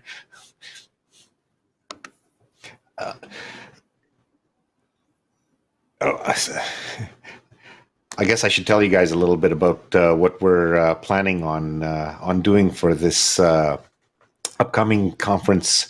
You know, as you guys know, we've all been experimenting with how to get this stuff to pivot and go virtual. So we're experimenting with a lot of things, including stuff today here on the stream. We're kind of making it an unconference this time. Instead, normally we kind of have, we have the Pwn2Own competition. Everybody's rammed into a room. We've got a speaking theater full of stuff and people everywhere, and it's kind of chaotic. That's not really, in my opinion, compatible so much with the virtual conference. It's nice to be able to go home and get some sleep and stuff. So we kind of took the old conference and we spread out over the entire month of April, and we're doing Pwn2Own. We're working with you guys for Pwn2Own this week, and we're doing sessions only on Tuesdays, Wednesdays, and Thursdays, and we're going to do about 4 or 5 hours each. And for the next 2 weeks, we're going to do mostly kind of traditional presentation type stuff as we normally get at the conference in the next week. And then the week after that, we're going to have a lot more panels and stuff. We're all trying to reach out and figure out some kind of duplication for that old in-person interaction. I know that I miss it terribly. I miss you guys, seeing you guys around, that's for sure. And so we're trying to get more activities that let people interact. So the really big experiment for us this time is we're trying two new technologies. One called GatherTown, which gives you kind of a positional audio, so you can kind of mingle in groups in a virtual space before. And then we're doing another kind of virtual meeting kind of technology called AirMeet as well, which gives you kind of like a table metaphor so that you can sit down at tables with folks. And then possibly the bravest and most least well-defined part of our experiment is we're actually going to do VR sessions. So we're going to go and get people to wander around. We're going to try to see exactly where this technology is going. I think we're kind of just dipping our toes in it, and it's still very early days for a lot of this stuff. This stuff is changing weekly and daily, and new tools and new toys are always coming out. So it's an adventure as we continue on in lockdown. Yeah. How's the contest going for you guys? Well, the contest for us is going great. Brian, did you want to give the number? Yeah, I think at this point, I think if this win is successful, and I haven't heard the news if it is or not, then that'll actually put us over $1 million, which is the first time Pwn2Own will ever award over $1 million. We've been close before in the past when a lot of the teams from China were coming in. We were in the $800,000 category. But this year it's gone a little bit crazy, and with the $200,000 prize monies for Zoom and Teams and for Exchange and all the additional attention that those products have gotten, since the lockdowns occurred, since the pandemic started, it's really driven researchers in that direction, and that's resulting in us delivering a lot of award money and prize money out to people, and we're very excited to hit that milestone. It's a first for us, kind of history in the making right now. Yeah, I'm excited about it. Our amazing. Current confirmed is 990,000. So, and we have all of tomorrow. So even if this attempt, for some reason, which I highly doubt, ends up being a duplicate or whatever, something will hit and will be over $1 million. So it's crazy. Yeah. Going back here on conference, Dragos, yeah, I know when I heard that you were going to do CanSec the entire month of April, I thought you were absolutely crazy. But then the more you talked about it and the more you showed us some of the stuff, it made more sense to me. Can you just what were you showing with the little icons where we were? Was that Gather Town, where you were demoing? Yeah, that was Gather through Town that? here. Let me. A little more? You know what? Actually, let's. Well, I was going to say let's do this. I'll just bring this so I can show you with little live demo. So to actually put in the obligatory plug here, because if you guys want to register for this, we don't have to pay the catering costs and room. We've made the registration costs only this year. So this is the most economical way you will ever get to see CanSec West here. So I'm going to just go over here, and you have to bear with. I'm doing this on the fly here as I do a demo. Let's do a capture here. Hold on a second here. Let's do this and fiddle. So guys, as I said, we're using two technologies, and we're also doing another thing this time that we haven't done before, and that's we're doing a to the flag as the time. So we're going to be doing some of these and some things. This is what Gather Town looks like. And we'll go this. Okay. Hello. Are you going to work for me?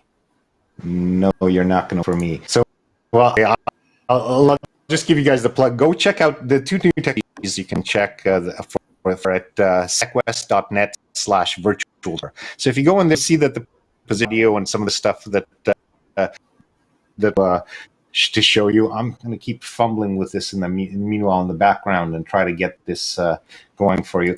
So it's what we're trying is we've set up a structure where we've got a virtual hallway track where you can actually walk up to people, and as you walk away from them, the audio will fade and give you a lot more that they can kind of wander up to folks and speaking about. We'll how that works. These tools that we're using are really not even exist a month ago, or didn't even work very well. They didn't have mobile clients. They're being actively developed at a fierce pace right now. So they're a little bit and being very experimental. Try this one more time here. Let's show you. Yeah, I've actually done some of the beta calls with you, Dragos, and it's been quite actually interesting to see how people are trying to transform conferences into a virtual environment and still give the same look and feel, because that's one of the things people love most about conferences is, you know, the talks are great, they're always super informative, but the most important thing is the hallway track and meeting people and having conversations and making connections with people. And that's that's the one thing we miss the most about conferences. We were joking a little bit earlier, is like, you know, one of the things about CanSec West is hanging out at the hotel bar and having conversations with people, trying to understand what's happening in the industry. Create partnerships and things like that. And so that hallway track is something that we greatly miss in the virtual space. And that's one thing that I'm hoping with this Gather Town stuff that you're showing us here on the screen now will actually help us get again. We've kind of picked a kind of science fiction sort of scheme, a kind of space that we're setting up there, but it'll have multiple spaces. And the nice thing about Gather Town is that you can link it up and it'll do meetings. You can actually embed Zooms and other things. So this is kind of going to be the overall layer that we're going to use. And then we're going to be going to we're going to be doing some of the traditional kind of stuff with streams. We're going to be doing some of the stuff public streaming, but trying really to experiment with as much mingling technology as we have. I don't have it ready for you here today because we're still setting up, but we'll use Alt Space VR for some of the meetings, and between those three, we'll see where they are. We're trying to estimate as much as we can, old, little, and onward. Yeah, I think it's going to be very interesting to see how everything plays out. I'm looking forward to it. And like you said, it really lowers the barrier for entry. Going to conferences traditionally is really expensive. You have the travel costs, the hotel, the food, and the conference fees. For this, the bill to get in the door is very, very low. So it really opens it up to a lot of other people. moving forward, as we get back and everyone gets vaccinated, hopefully, and we get back into whatever the new normal looks like. What do you all think the future of conferences, not just CanSec, PACSec, but the future of conferences is going to look like? Are we going to see some sort of blurred, augmented reality VR space in it, or is it going to? I mean, do we think it's going to go back to just the way it was, or do we think that there's more that we can do in the conference space? I personally think that the streaming stuff, everybody's been dragged kicking and screaming into Zoom and online video. That's not going to go away, in my humble opinion. I think we're going to be looking at some sort of hybrid conference model. It's also just so nice to be able to reach people all over the world kind of instantly. I mean, you don't get some of that in-person stuff, but there'll be always, I think, people remotely that you would have never had to be able to attend that you can probably reach with some kind of hybrid virtual real life thing. I don't know. Your guys' guesses are as good as mine on that crystal ball. Yeah, I mean, we're definitely looking at doing, hybrid stuff in the future as it relates to Pwn2Own, so that, we can still, kind of get the mix of both worlds, reach all the people via stream that can't do the traveling or can't get into country for some reason, but also be there on site to make, to get that experience at the conference as well, and be on site with the vendors when we're doing disclosures and things like that. It may make it a little bit easier. So a hybrid model is going to be quite interesting as we kind of open back up and the world starts traveling again. That said, though, I don't think we're ever going to be replacing that. We're never going to be replacing that in person completely. I don't think. I think that people will still need to see each other face to face, and it's just so much easier to reach over and talk to the guy at the chair next door or the desk than to wait a maze of Zoom calls and things. So, interesting to see. Yeah, it'll definitely be interesting. I agree. I think the hybrid is the wave of the future. We can't unring that bell that is video conferencing, but there's certainly no replacing that person-to-person interaction, that hallway con that we miss so much. But I'm looking forward to getting back to it, and not just for the bars and the restaurants in Vancouver. I do miss the restaurants in Vancouver. A lot of nice restaurants we can eat there. And that's not to mention the restaurants in Tokyo either. But to get to interact with the people and really have those in-person conversations where you can really connect with people, it's a lot more fun than saying, "Hey, can you hear me? Wait, you're muted. Hang on. Stop. Take." Yeah. Is my mic echoing? The dance that everybody does Zoom call daily. What? My one earpod's dead. It's like, oh no. So yeah, the joys of video conferencing. Well, we've got one more attempt coming up for this afternoon, and then 8 more tomorrow. So 9 more to bring us to 23 total attempts for Pwn2Own 2021. And I think it's going to be a great time. I want to thank Brian and Dragos for taking a few minutes out of their very busy schedules to sit down with us and have a brief chat here. Gentlemen, anything else before I let you all go? I just wanted to say thanks. You've been doing an awesome job being the commentator here. You're making this all so entertaining. Thanks, Dustin. I appreciate it. Thank you. Cool. So with that, I'll go ahead and remind folks that 1730 is our next attempt. It'll be that characters and numbers person who will be looking to exploit Windows 10 through a local escalation of privilege attack. And then after that, I'll sit down with Abdul and Brian, and we'll do a roundtable discussion, kind of going over everything that we saw today and what really stood out. We'll see you then.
Konnichiwa.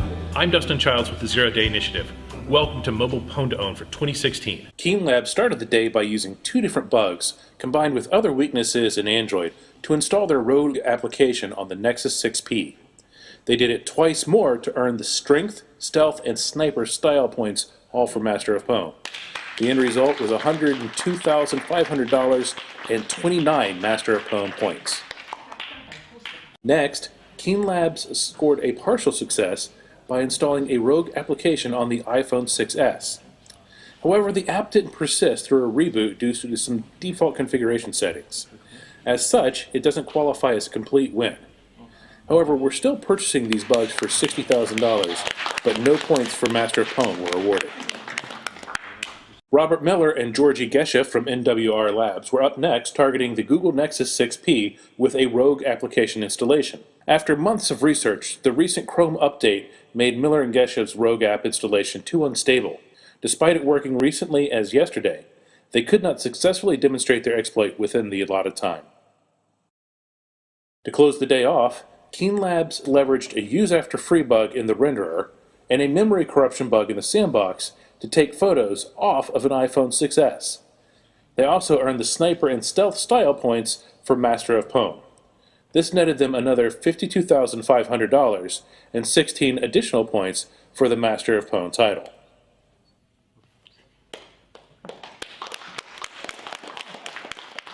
That brings the contest total awards to $215,000 and anoints the Tencent Keen Security Lab team as the Master of Pwn for Mobile Pwn2Own 2016. Congratulations to them and congratulations to all the contestants involved. We look forward to seeing everyone next year for Mobile Pwn2Own 2017.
To access your mailbox, enter your extension. To contact someone, press the pound key. Use the keypad to spell the name of the person you're calling, last name first, or to spell the part of their email address that comes before the @ sign, press the pound key twice. If you know the extension, press the pound key. To speak to an operator, press enter the extension of the person you're calling. To cancel, press the star key. Connecting you to Attacker 1. To leave a message instead, press the pound key. Please leave a message for Attacker 1. After the tone, please record your message. When you finish recording, hang up or press the pound key for more options. Boo!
Welcome to a ZDI exploit demonstration overview.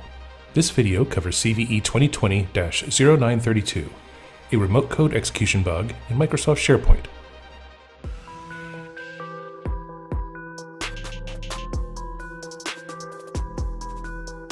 We begin by verifying the patch version of the target SharePoint system. We also ensure the service is started and listening on port 80. We take note of the process ID 1176 and filter for that PID in Process Monitor.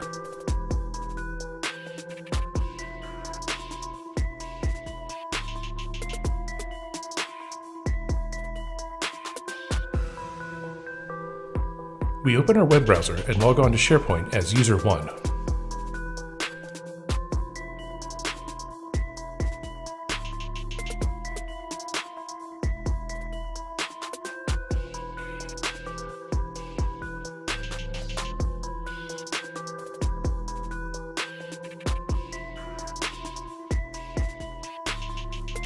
For this attack, we'll create a new site within SharePoint. We name this site My New Site 1.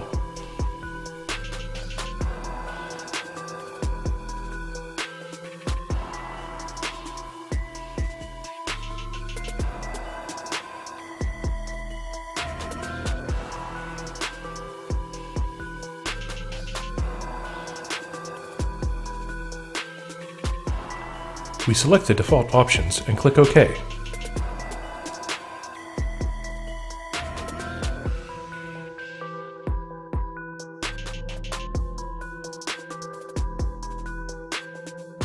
With the site created, we open a command prompt to run our POC.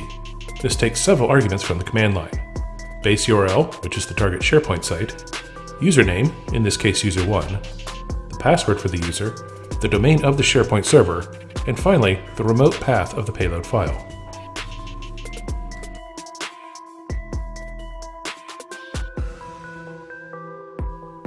We confirm our resources file is located on the attacker-controlled SMB share.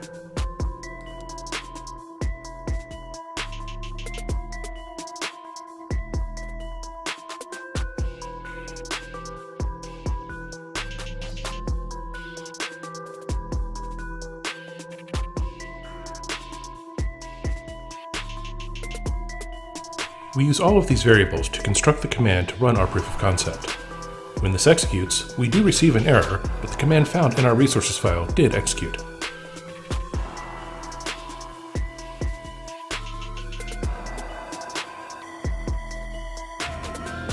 Process Explorer shows we were able to create a file in the temp directory. This bug can be used to run any command in the context of the service account of the SharePoint web application.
Hello, everyone, and welcome back. I am Dustin Childs, Communications Manager for the Zero Day Initiative, ZDI, bringing you here our final attempt for Day 2 of Pwn2Own 2021. If you've been following along on Twitter, you know that we have confirmed our last exploit, and for Paul was successful in getting his escalation of privilege to work on Linux Ubuntu. That earned him $30,000 and 3 points towards Master of Pwn. My phone lost just as I get ready to read his name. Our next contestant, that's why you have to read, follow along in the blog if you will, C3R09, Zulu 3, Romeo 09, for any of you former military like me, can speak phonetically, will be attempting to run their own local privilege escalation, this time on Windows 10. We've seen this happen a couple times throughout the contest, so it'll be interesting to see if it happens again and whether or not it's the same as what we've seen or something different. So I'm hoping for something different, obviously. And well, I'll save that for after we get back. But without further ado, Abdul, why don't you go ahead and show us this this exploit? Let's see what it does.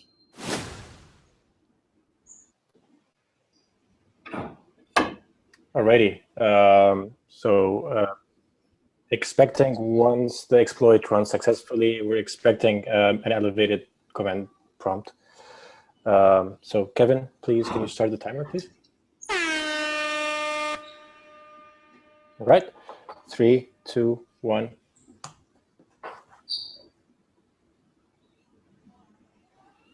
It says the target is vulnerable, which is accurate.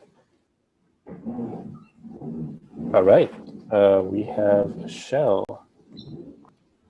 Can you please display my screen?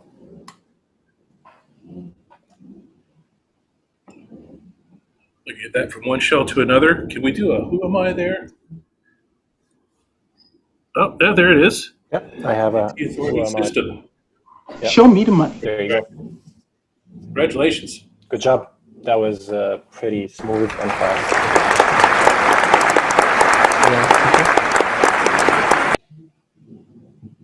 So, of course, now they're off to the disclosure room, the disclosure Zoom call, where he will dish all the details on that exploit and explain exactly how he was able to go from a regular user to system and essentially take over the box. If it's found to be successful, that'll be $40,000 for him, and 4 points towards Master of Pwn, which brings me to our total awards so far. Short of that $40,000, which we have to confirm, Pwn2Own 2021 has now awarded $1,020,000. Show me the money. Oh, that's a lot of money. It's our first time ever breaking $1 million, and we could not be happier.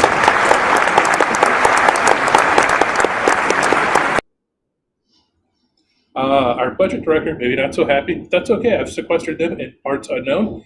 They'll be fine until tomorrow. It'll all be good.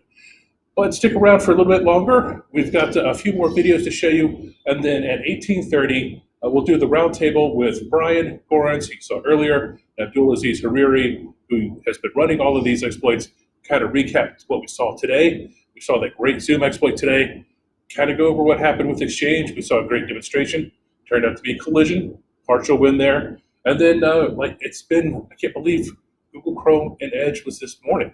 It seems like 3 days ago. That's how much Pwn2Own we have fit in. So definitely stick around for that and wrap it up. And we get started tomorrow morning at about 8:45 Eastern, and I'll see you then.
Hello everyone, welcome to Pwn2Own 2020.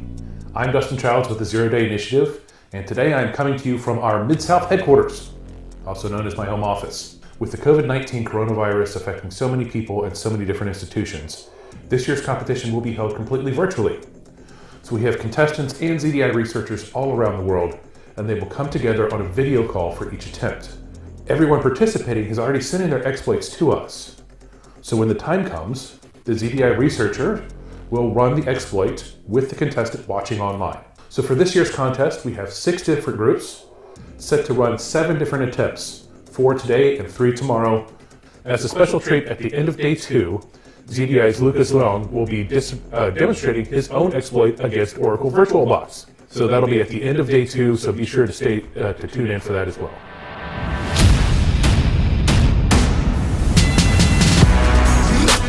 Our day began with some Pwn2Own newcomers, a team from the Georgia Tech System Software and Security Lab.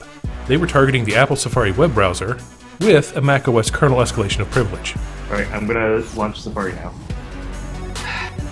You nervous? Yeah. Yeah.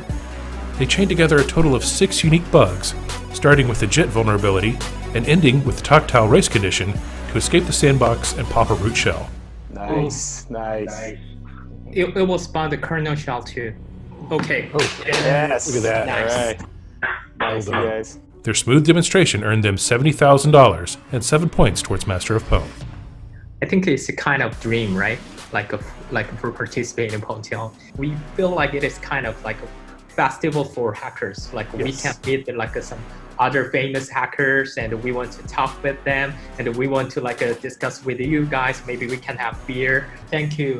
We really enjoy this and we are really, happy to achieve our old dream to participate in Pwn2Own. Yeah, we really love it. Next up, Pwn2Own veteran Fluorescence set his sights on Microsoft Windows 10. Surprising absolutely no one, he used a use after free bug in Windows to escalate privileges from a regular user to administrator. Right, 3, 2, 1, go. Oh, and a pop. There we go. Nice. Very nice, yay. This slick demonstration earned him $40,000 and 4 points towards Master of Pwn. I'm really happy that Pwn2Own is able to take place even in these crazy circumstances. So what made you decide to go after an LPE in Windows 10? I think that Windows is a target that I like doing. So yeah, it's personal preference.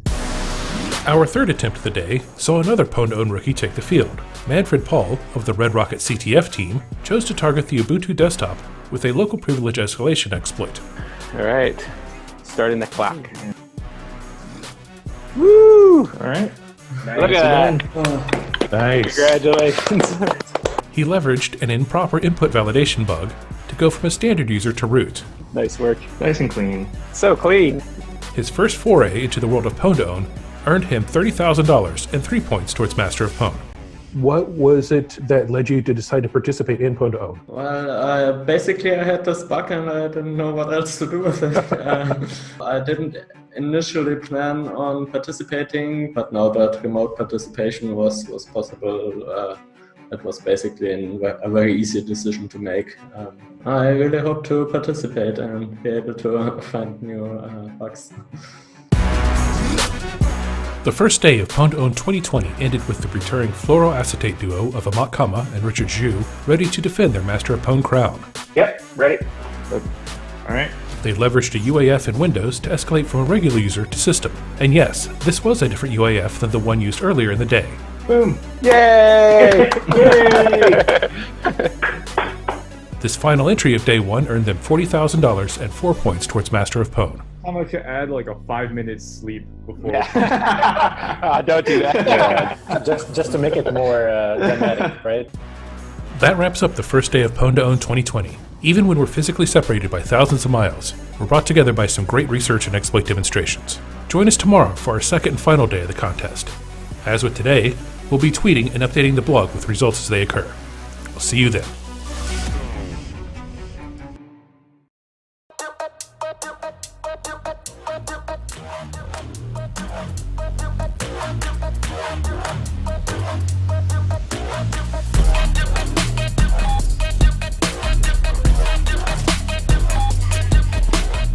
Hello everyone, and welcome back to Day 2 of Pwn2Own 2020. I'm Dustin Childs of the Zero Day Initiative. We have 3 attempts and 1 special demonstration on the schedule today, plus we have to crown a Master of Pwn.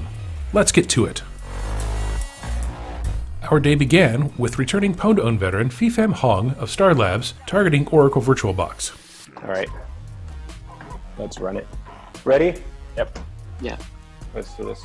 It took all 3 attempts for a successful demonstration, but his 3rd attempt did work like a charm. There you go. There we go. Nice. All right. Gosh. Ah, man. So much drama. He combined an info leak and an uninitialized variable to execute code on the host operating system from the guest. Making dramatic in the... This earned him $40,000 and 4 points towards Master of Pwn. I have to say that I am a bit afraid that the exploit will not work in the first 2 attempts, but finally it worked. So I'm happy now. Did you have concerns about the ZDI people running it for you? Actually, I don't see any problem here, but if I can reset in profile and see if I can make it faster. Next up, the fluoroacetate duo returned for their 2nd event of the competition. All right. Let me know when you're ready, Abdul. Ready. Okay. This time, they had their sights set on Adobe Reader. In one of the most impressive displays of the competition, they leveraged used after free bugs in Reader and the Windows kernel to escalate the system. All it took was opening a PDF file and the entire system was compromised. Nice. Wow. Very good. Nicely done. Nicely done. Very nice. Good job. This impressive display earned them $50,000 and 5 more points towards Master of Pwn. Waiting for the command shell to pop is just... That's a little nerve-wracking, right? Yeah, very nerve-wracking. It's always those moments in Pwn2Own that you never forget. In the final official entry of Pwn2Own 2020, the Synactive team targeted the VMware workstation with the guest-to-host escape. Come on. Ah! All right. Unfortunately, they couldn't successfully demonstrate their exploit in the allotted time. However, upon disclosure, we did find the bug to be valid and purged it through the regular ZDI program. We hope to see more from these researchers in the future. For a special bonus, ZDI's own Lucas Leong demonstrated a guest-to-host escape in Oracle VirtualBox. He leveraged an oob read for an info leak and a use after free bug for code execution. You can watch a video of the demonstration over on our YouTube channel. And that allows us to award our Master of Pwn. It was a tighter race than previous years, but Richard Zhu and Amat Kama of fluoroacetate were again crowned the Master of Pwn. Congratulations, we look forward to seeing more of you in the future. Amazing feeling. When we first started out, we never could have imagined that we could get Master of Pwn, so it's a big honor. That's great. Talk me through your last exploit a little bit. So that's kind of a scary one from especially consumer perspective, because you open a PDF and it takes over your entire system, right? Yes, and everybody uses Adobe PDF Reader, basically. Right. This type of attack has serious consequences. Cool. And especially since the attack also happens so quickly, you cannot react to it. Adobe Reader, it's used by so many people, so many companies, and that makes them all vulnerable to potential exploits, right? So we want to be able to help them fix the software, fix the bugs, and have a safer PDF opening experience. How was it going virtual? I guess it's easier to do it virtual, but it's more fun to be there in place, when you're there on site. I'm actually very impressed that everything is so smoothly. There's no network issues, no connectivity issues. I hope you saw the tweet, custom hockey jerseys for Master of Pwn.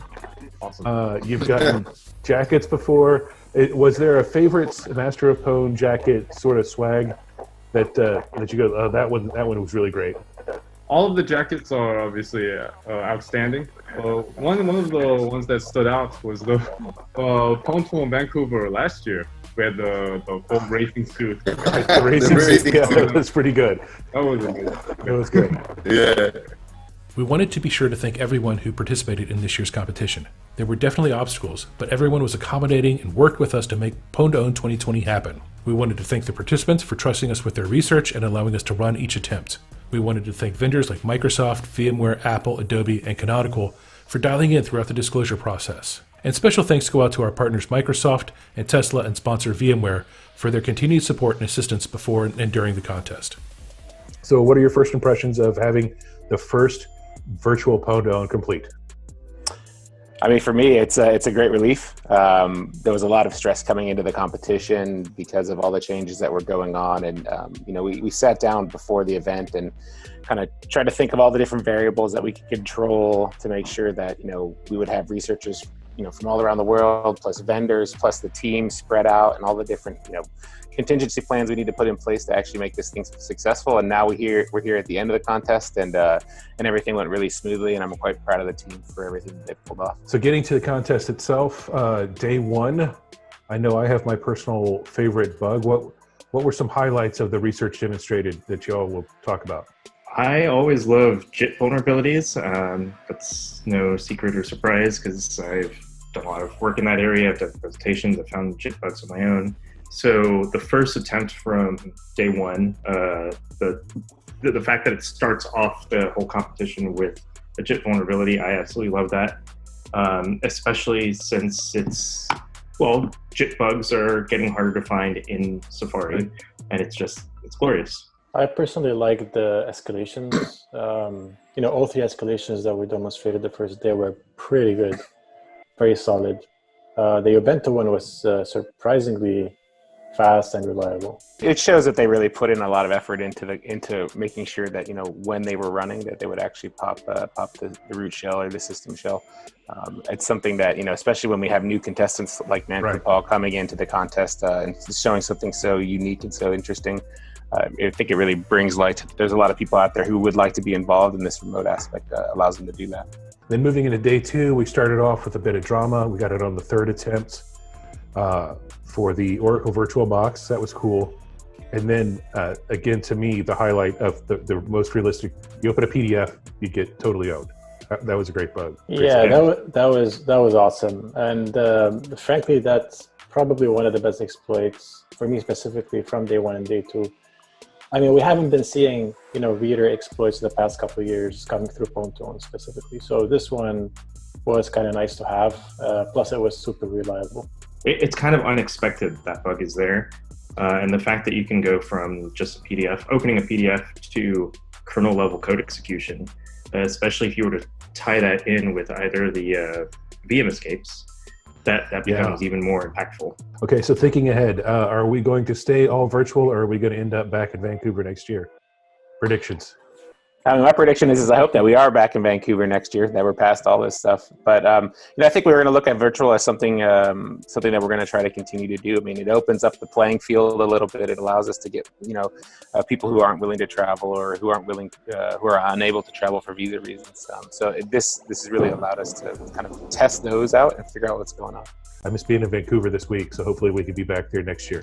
For me, I'm just happy that it's over and everything went really, really well. So a lot of stress going on with all the changes, so it's good that it went well. That brings Pwn2Own 2020 to a close. It's been a great contest.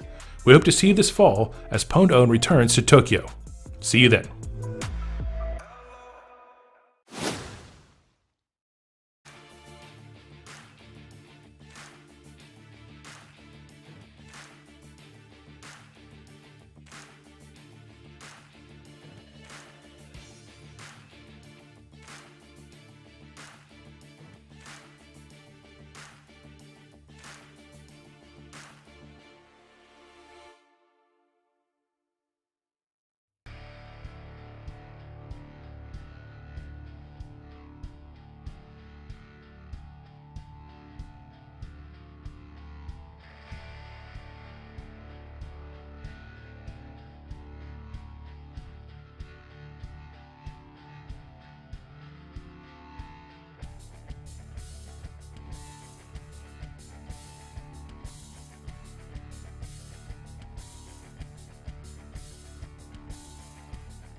Hello, everyone. It is Dustin Childs with the Zero Day Initiative back to wrap up day 2. Joining me again is Abdulaziz Hariri and Brian Gorens. Gentlemen, how are you doing this afternoon? I'm doing I'm great. doing great A little bit tired. Yeah, at the end of day 2, we have 2 long days, man. You're tired, but no, one more to go. One more to go. So far, we have seen quite a few successful. Actually, we had 8 attempts today. 7 were successful. 1 was a partial. Let's start at the beginning of the day. Yesterday at the roundtable, we talked about we wanted to see something hit Chrome and Edge at the same time. We saw that this morning. Abdul, walk us through what it was. I know it was a render exploit, but what did we witness this morning? So it was composed of one vuln. I'm not going to talk about any technical details, but it's a known type. It was reliable to a point where the same exploit hit in both browsers. So they were able to pop Notepad with a custom message of theirs pretty smoothly, fast, and I tested it in both browsers, and it worked like a charm. Yeah, that was impressive to me, that part of the demonstration where you were in Chrome, you went to the web page, Notepad popped, and you just closed it and opened Edge. It's not like you logged off or logged back on. It's not like you rebooted, didn't do anything else. It's just the same browser on the same system. Was that an important part of it? So it's what's important to know here is that both are built. Edge is based on Chrome. So basically, the researchers initially researched and found a vuln in Chrome. They wrote the exploit in Chrome, and basically it hit without any changes, no restarts, nothing. You just open the other browser and test the same exploit, and it just works. It was stable enough that you can actually run it multiple times, and it wouldn't cause anything. So yeah, it's definitely nice to see. Yeah, that's really interesting. Brian, what do you think? There's other browsers that are out there based on Chromium. Think we should run it against those, just see what happens? Yeah, it's definitely something worth thinking about. It's kind of funny with as much stuff as actually that uses Chromium now. I mean, we could possibly use that in the Tesla's infotainment system. I mean, there's a lot of different components now that are using Chromium, and with that code reuse and people getting very, very good at exploitation in Chrome right now, you're seeing those vulnerabilities used more and more in the wild, and now you can port those same exploits into the different platforms just from code reuse. It's an interesting change in the way that exploitation happens. And what you can target with one specific exploit or vulnerability. Yes, it certainly broadens the field of available targets, doesn't it? Yeah, correct. It can really up the value of the vulnerabilities. In reality, it's in certain cases, because one vulnerability in Chromium in the Chrome source code could actually hit on so many targets. And for a person who's selling bugs and buying bugs, I think they'd be interested in that type of stuff. Yeah, absolutely. Let me correct one thing I said, though. I said we began our day with that. We didn't, though. We actually began our day with Jack and Parallels. So we had we had a failure yesterday in Parallels. This morning we started with a success in Parallels. Abdul, I think he used 3 bugs in that. So what type of bug chain? And again, I know you can't go into specifics since nothing's fixed yet. But what can you tell us about that Parallels exploit? The Parallels exploit was very smooth, very stable. So yesterday we had a failure in Parallels, and I was a little bit nervous about this one as well, since we had the failure yesterday. But it definitely worked. It was composed of 3 bugs chained together. It ran smoothly. It didn't crash the VM. It didn't crash Parallels specifically. So definitely a nice exploit. And then this afternoon, we had another Parallels succeed, correct? Yes, that was from Sanju Park, based off Tokyo. And basically that was a very nice exploit as well. It's as far as I understood, it was composed of one vuln. It was a logic bug. I like that one specifically because it's 100% stable, no memory corruption, nothing. So there's it's not going to hurt anything. Basically, it's just going to run flawlessly multiple times, and you're not going to have any issues. Yeah, I remember seeing the screen after that when there's just that calculator floating outside of your Parallels window. It's kind of eerie knowing that it landed out there, but it started in there. So that was definitely impressive to see as well. And what can you tell us about the elevation of privilege bugs that we saw this afternoon? Let's start with the Linux ones. The Linux elevation of privileges were, pretty nice, very fast, very smooth, no issues running the attempts. Manfred's exploit was awesome as usual. It was pretty fast. Although he was a little bit a little bit stressed. But I knew it was top notch since it's not the first time he basically participates at Pwn2Own. Right. For the Windows elevation of privileges, they were actually pretty nice as well. No hiccups, nothing. It was pretty nice. Cool. So now let's get to really the big story of today, and of course that was the Zoom exploit. The team of Dutch hackers, I'm not going to slaughter their names again. You can go read them online and pronounce them however you pronounce them. They were able to get code execution, 0-click. It took them to their second attempt, and it took it with 10 seconds remaining in the attempt, and really no time to run a third attempt either. So lots of stress, lots of drama. Brian, when you were working to set up the rules for this contest, did you think that you would get a 0-click RCE in Zoom? Yeah, this is definitely not something that we anticipated in the contest. I mean, actually, when Abdul and I were developing the rules this year, we were like, okay, how do we scope in the enterprise communication categories? And we're like, well, what's the normal things that people do when they're in Teams and in Zooms? Well, they're sharing files, they're connecting on phone calls, they're sharing their screen. And so originally we kind of thought that's where some of this stuff would end up, like you had to click on something to make it happen. But in this case, when all you really have to have is Zoom open and you logged in for the exploit to happen, it's extremely scary. And the way that it went down with the coming down to the wire, it definitely ranks for me up in the top 3 Pwn2Own entries that we've ever had for drama and for the stuff that was going on in the background. And when they actually landed the calc, I'm in the office here and I'm yelling, yes, yes, yes. I was so happy to see that calc pop up. So, yeah. I think I heard several people from various locations around the world say that. And I believe so. What you were saying too is that was the exploit that they used was a little bit noisy. There's the potential for it to be even quieter, and like the Zoom user who's being targeted would not even know. Is that correct?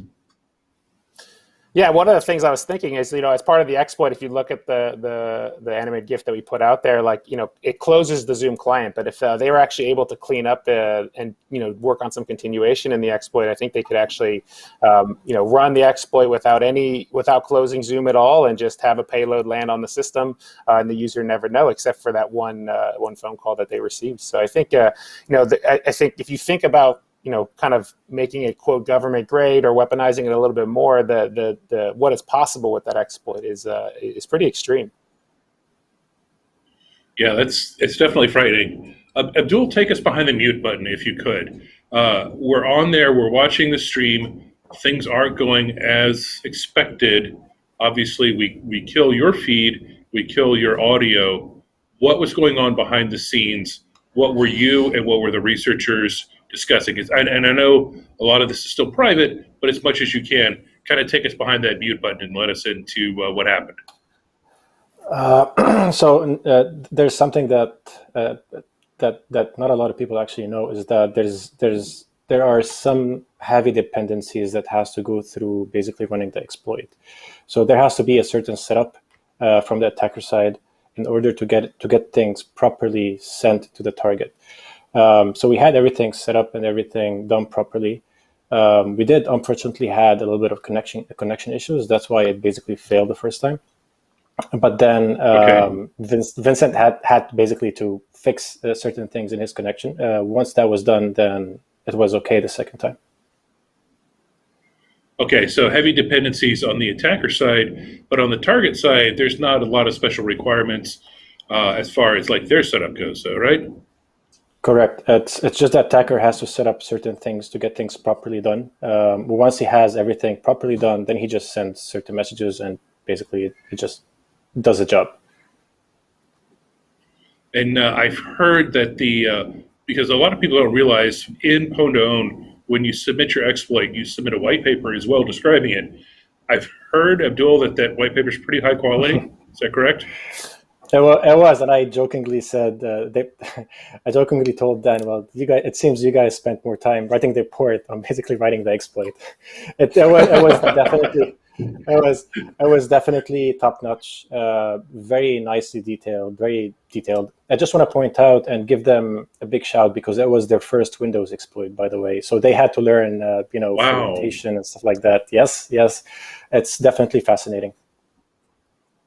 Wow, that really is fascinating. Did they give you any indication of how long they worked on it before it succeeded? I guess they mentioned that basically they found the bugs in a week and a half or something like that, and then from there they just worked on the exploit. I don't know exactly the total time frame for that, but I don't expect it to be that much. Yeah, if I remember correctly, they said they started working on it when we released the rules for the contest. They saw that Zoom was in the contest, and they said, well, they might as well give it a shot. I just want to mention. Yeah, that's one of the challenges we have. Okay. Go ahead. Sorry, I just want to mention something real quick. To a point where Dan mentioned that it was the first time he's like, well, I don't know which debugger I should choose to debug this. So he's like, which debugger should I choose? So yeah, they're definitely skilled. Big shout to them, of course. Great. Yeah, it was definitely some great research. I look forward to seeing the white paper. I look forward also to trying to bribe them into guest blogging on the ZDI blog. I'd love to have them come in, describe what they did, and put together maybe a little bit cleaner video of the exploit in action. And I look forward to our partner Zoom fixing it and putting out their release. I'm sure they are currently working on an update for it right now. Brian, have we heard from Zoom? What were any of their thoughts on the exploit? With Zoom, when we were in the disclosure room, definitely thankful for, for the research that came in.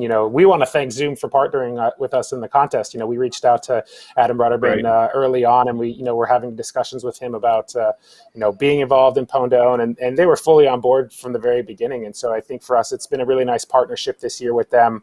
We're able to bring in some really nice exploits. I think, it's, when people get to see the details, they get to read the paper, it's definitely something that will be required reading for exploit developers out there and people who want to get involved in this type of and vulnerability research, how to approach the problem on a new system and a new platform. So I look forward to actually releasing a lot of the details around Pwn2Own exploits this year, and so people can learn from them and we can build better defenses against them.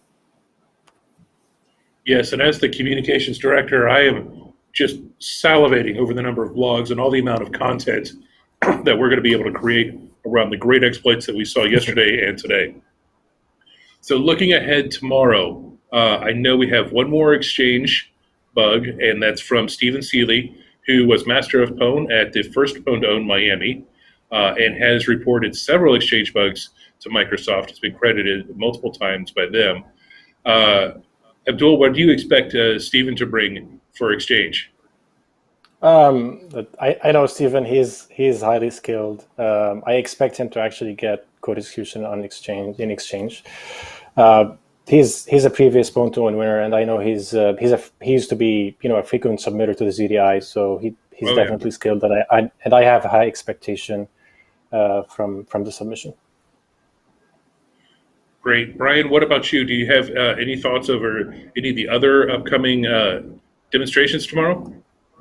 Yeah, I'm looking forward to day 3, actually all of day 3. For me, it's all the organization and the work that goes into prepping a contest like this. And what I'm hoping for tomorrow is that we roll in and it's a clean sweep and everybody wins and there's no collisions and no duplicates and things like that. I'm hoping that a lot of the exploits land. So for me, I'm excited to see more of the parallels and local privilege escalations. Abdul and I have done a lot of research in virtualization in the past. here at the 0 Day Initiative.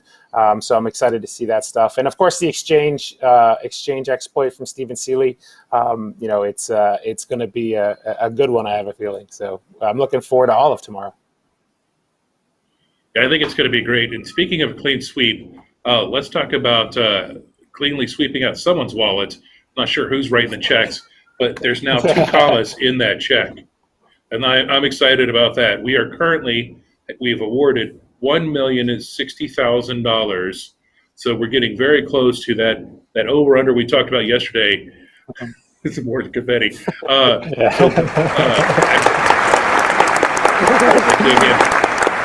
do again. As though I had anything to do with it. Thank you. The best I did was try to hide the budget guy. So, Brian, what do you think we're going to end up? Do you think we'll be at 1,300,000? Yeah, I think there's a good possibility that we get there. I mean, it's for us, it's kind of a milestone. I know that back when we had a lot of the teams coming out of China participating in the contest, I thought that's where the top of the payouts were going to be. We were at $800,000. Kind of coming into trend, right. And I remember Abdul and I and you, Dustin, talking about how would it ever be $1 million contest, right? And this year, right, when we put the prize amounts the way that we did, we put $200,000 on exchange, and then those bugs started being actively exploited in the wild. I thought, well, here's if there's any time where we can buy some exchange bugs and get them off of the marketplace so people can't do them, this is the year we should do it. And here we sit, in the contest, over $1 million as kind of a milestone for us. And I couldn't be more excited. I mean, I think, like we talked yesterday at the roundtable, it's some of the most severe bugs that we've ever seen coming through the contest.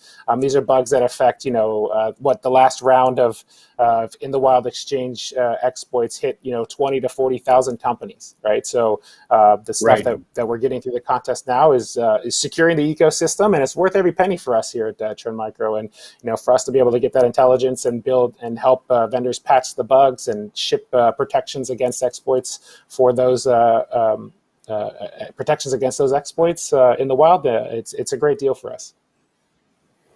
Well, I didn't even think about that timing, but we did announce Exchange as being included in part of Pwn2Own before all of the proxy logon, all of that stuff hit. Wow. Interesting. And that's also without that huge thing, without even anyone in the automotive category, which I thought, you're offering $500,000 in the car. I thought we'd have somebody really go for that. But that does bring us to the Master of Pwn standings. You can see where we're at. Right now, we've got 3 teams sitting at the top at 20 points each. Jack Dates from Red 2 is at 14. Team Vital, even though they had a collision, they still earned some points, so they're at 11.5. And then you see Bruno and Nicholas at 10, and the others at 4 and 3. So it's still a lot of stuff that could happen tomorrow. It's very close. Abdul, do you think we're going to see a tie for Master of Pwn, or do you think that somebody's going to pull it out? I don't really know. I guess we're gonna have to wait until tomorrow. Yeah. I just want to give. I just want to say, I just want to add. I would just want to say, good job for the Vital team today. They basically did a great job with the exchange specifically, even though they had collisions. So yeah, kudos to them. Right. Yeah, they had a great demonstration. That's one of the things. Go ahead, Brian. Dustin. I was going to say, I remember with Team Vital, I think that with them, I remember watching the exploit on the actual call that we were on with them, and it was, super fast, super good. Definitely did exactly what it was supposed to do. And, the collisions happen in Pwn2Own. That's just part of the contest. The draw is there for, to kind of help us judge and help us prepare for stuff. And it's unfortunate when you get a bad draw, but the research that they brought in was spectacular, and I'm sure that they'll be back again to win the thing. Yeah, I certainly hope so. Like you said, that what they demonstrated was fantastic. It's just unfortunate that their name came out of the hat second instead of first. Otherwise, we could be talking about somebody else with the collision instead of them. So great research from Team Vitel. I sincerely hope that they continue participating in Pwn2Own because they bring a lot to the table for sure. With that, we'll start to wrap things up. Abdul, any other final thoughts for day 2 or the contest so far? I mean, so far it's been a great experience. Very nice exploits, smooth exploits, very fast exploits. I'm really happy so far with the event in general. Although it's a little bit hectic on me and the team, but yeah, definitely worth it. And I'm looking forward tomorrow for the different attempts. L3 Harris, Alyssa Asage, Stephen Seeley, and everyone. So and of course Delau, the baby cow for sure. So yes, hopefully, hopefully, yeah, it's going to be a good show tomorrow. Yeah, Brian, any final thoughts from you? Yeah, I think for us, today was obviously a very interesting day with the exchange and the Zoom entry. Kind of sets the bar really high for contestants. To impress people. I think I think one of the things with Pwn2Own, it's always driving kind of the art of exploitation forward and the art of defense forward by providing some of the best intelligence in the world to vendors. And we'll see more of that tomorrow. I mean, some of the heavy hitters in the industry for exploitation, like Synactive. Like I love when Synactive comes out. Their exploits are always really great. And so I'm looking forward to those ones personally myself tomorrow. And making sure the contest runs smooth and giving everybody an opportunity to win. I'm looking forward to all the great stuff that happens tomorrow. Great. Yeah. Speaking of bad draws, Synactive does seem to have those occasionally, which is unfortunate. But yes. Much like the Red Sox, though, I'm sure they will break that curse eventually. One thing that we're doing this year that's a little bit different is on the YouTube stream. We've got the running chat. I think that's great to watch people kind of interact with it. So for me, especially on the communication side, I'm really enjoying that. I'm really enjoying the Twitter, what's going on there. Since I do all the social media, I like it when it does well. So that's been great, and I'm really looking forward. Like you said, some heavy hitters, some big names coming up tomorrow, and I'm really excited to see what they bring. So with that, we're going to go ahead and close out today. Tomorrow we get started about the same time we did today. So around 8:45 in the morning, assuming that I remember to hit the go live button on the YouTube, which I didn't today. I'll remember it tomorrow. So we'll do that correctly tomorrow morning at 8:45 and really get us rolling. And our first attempt will be at 9 a.m. Eastern time. And we'll just go from there and keep on rocking it out. So until tomorrow, have a good evening, and we'll see you then.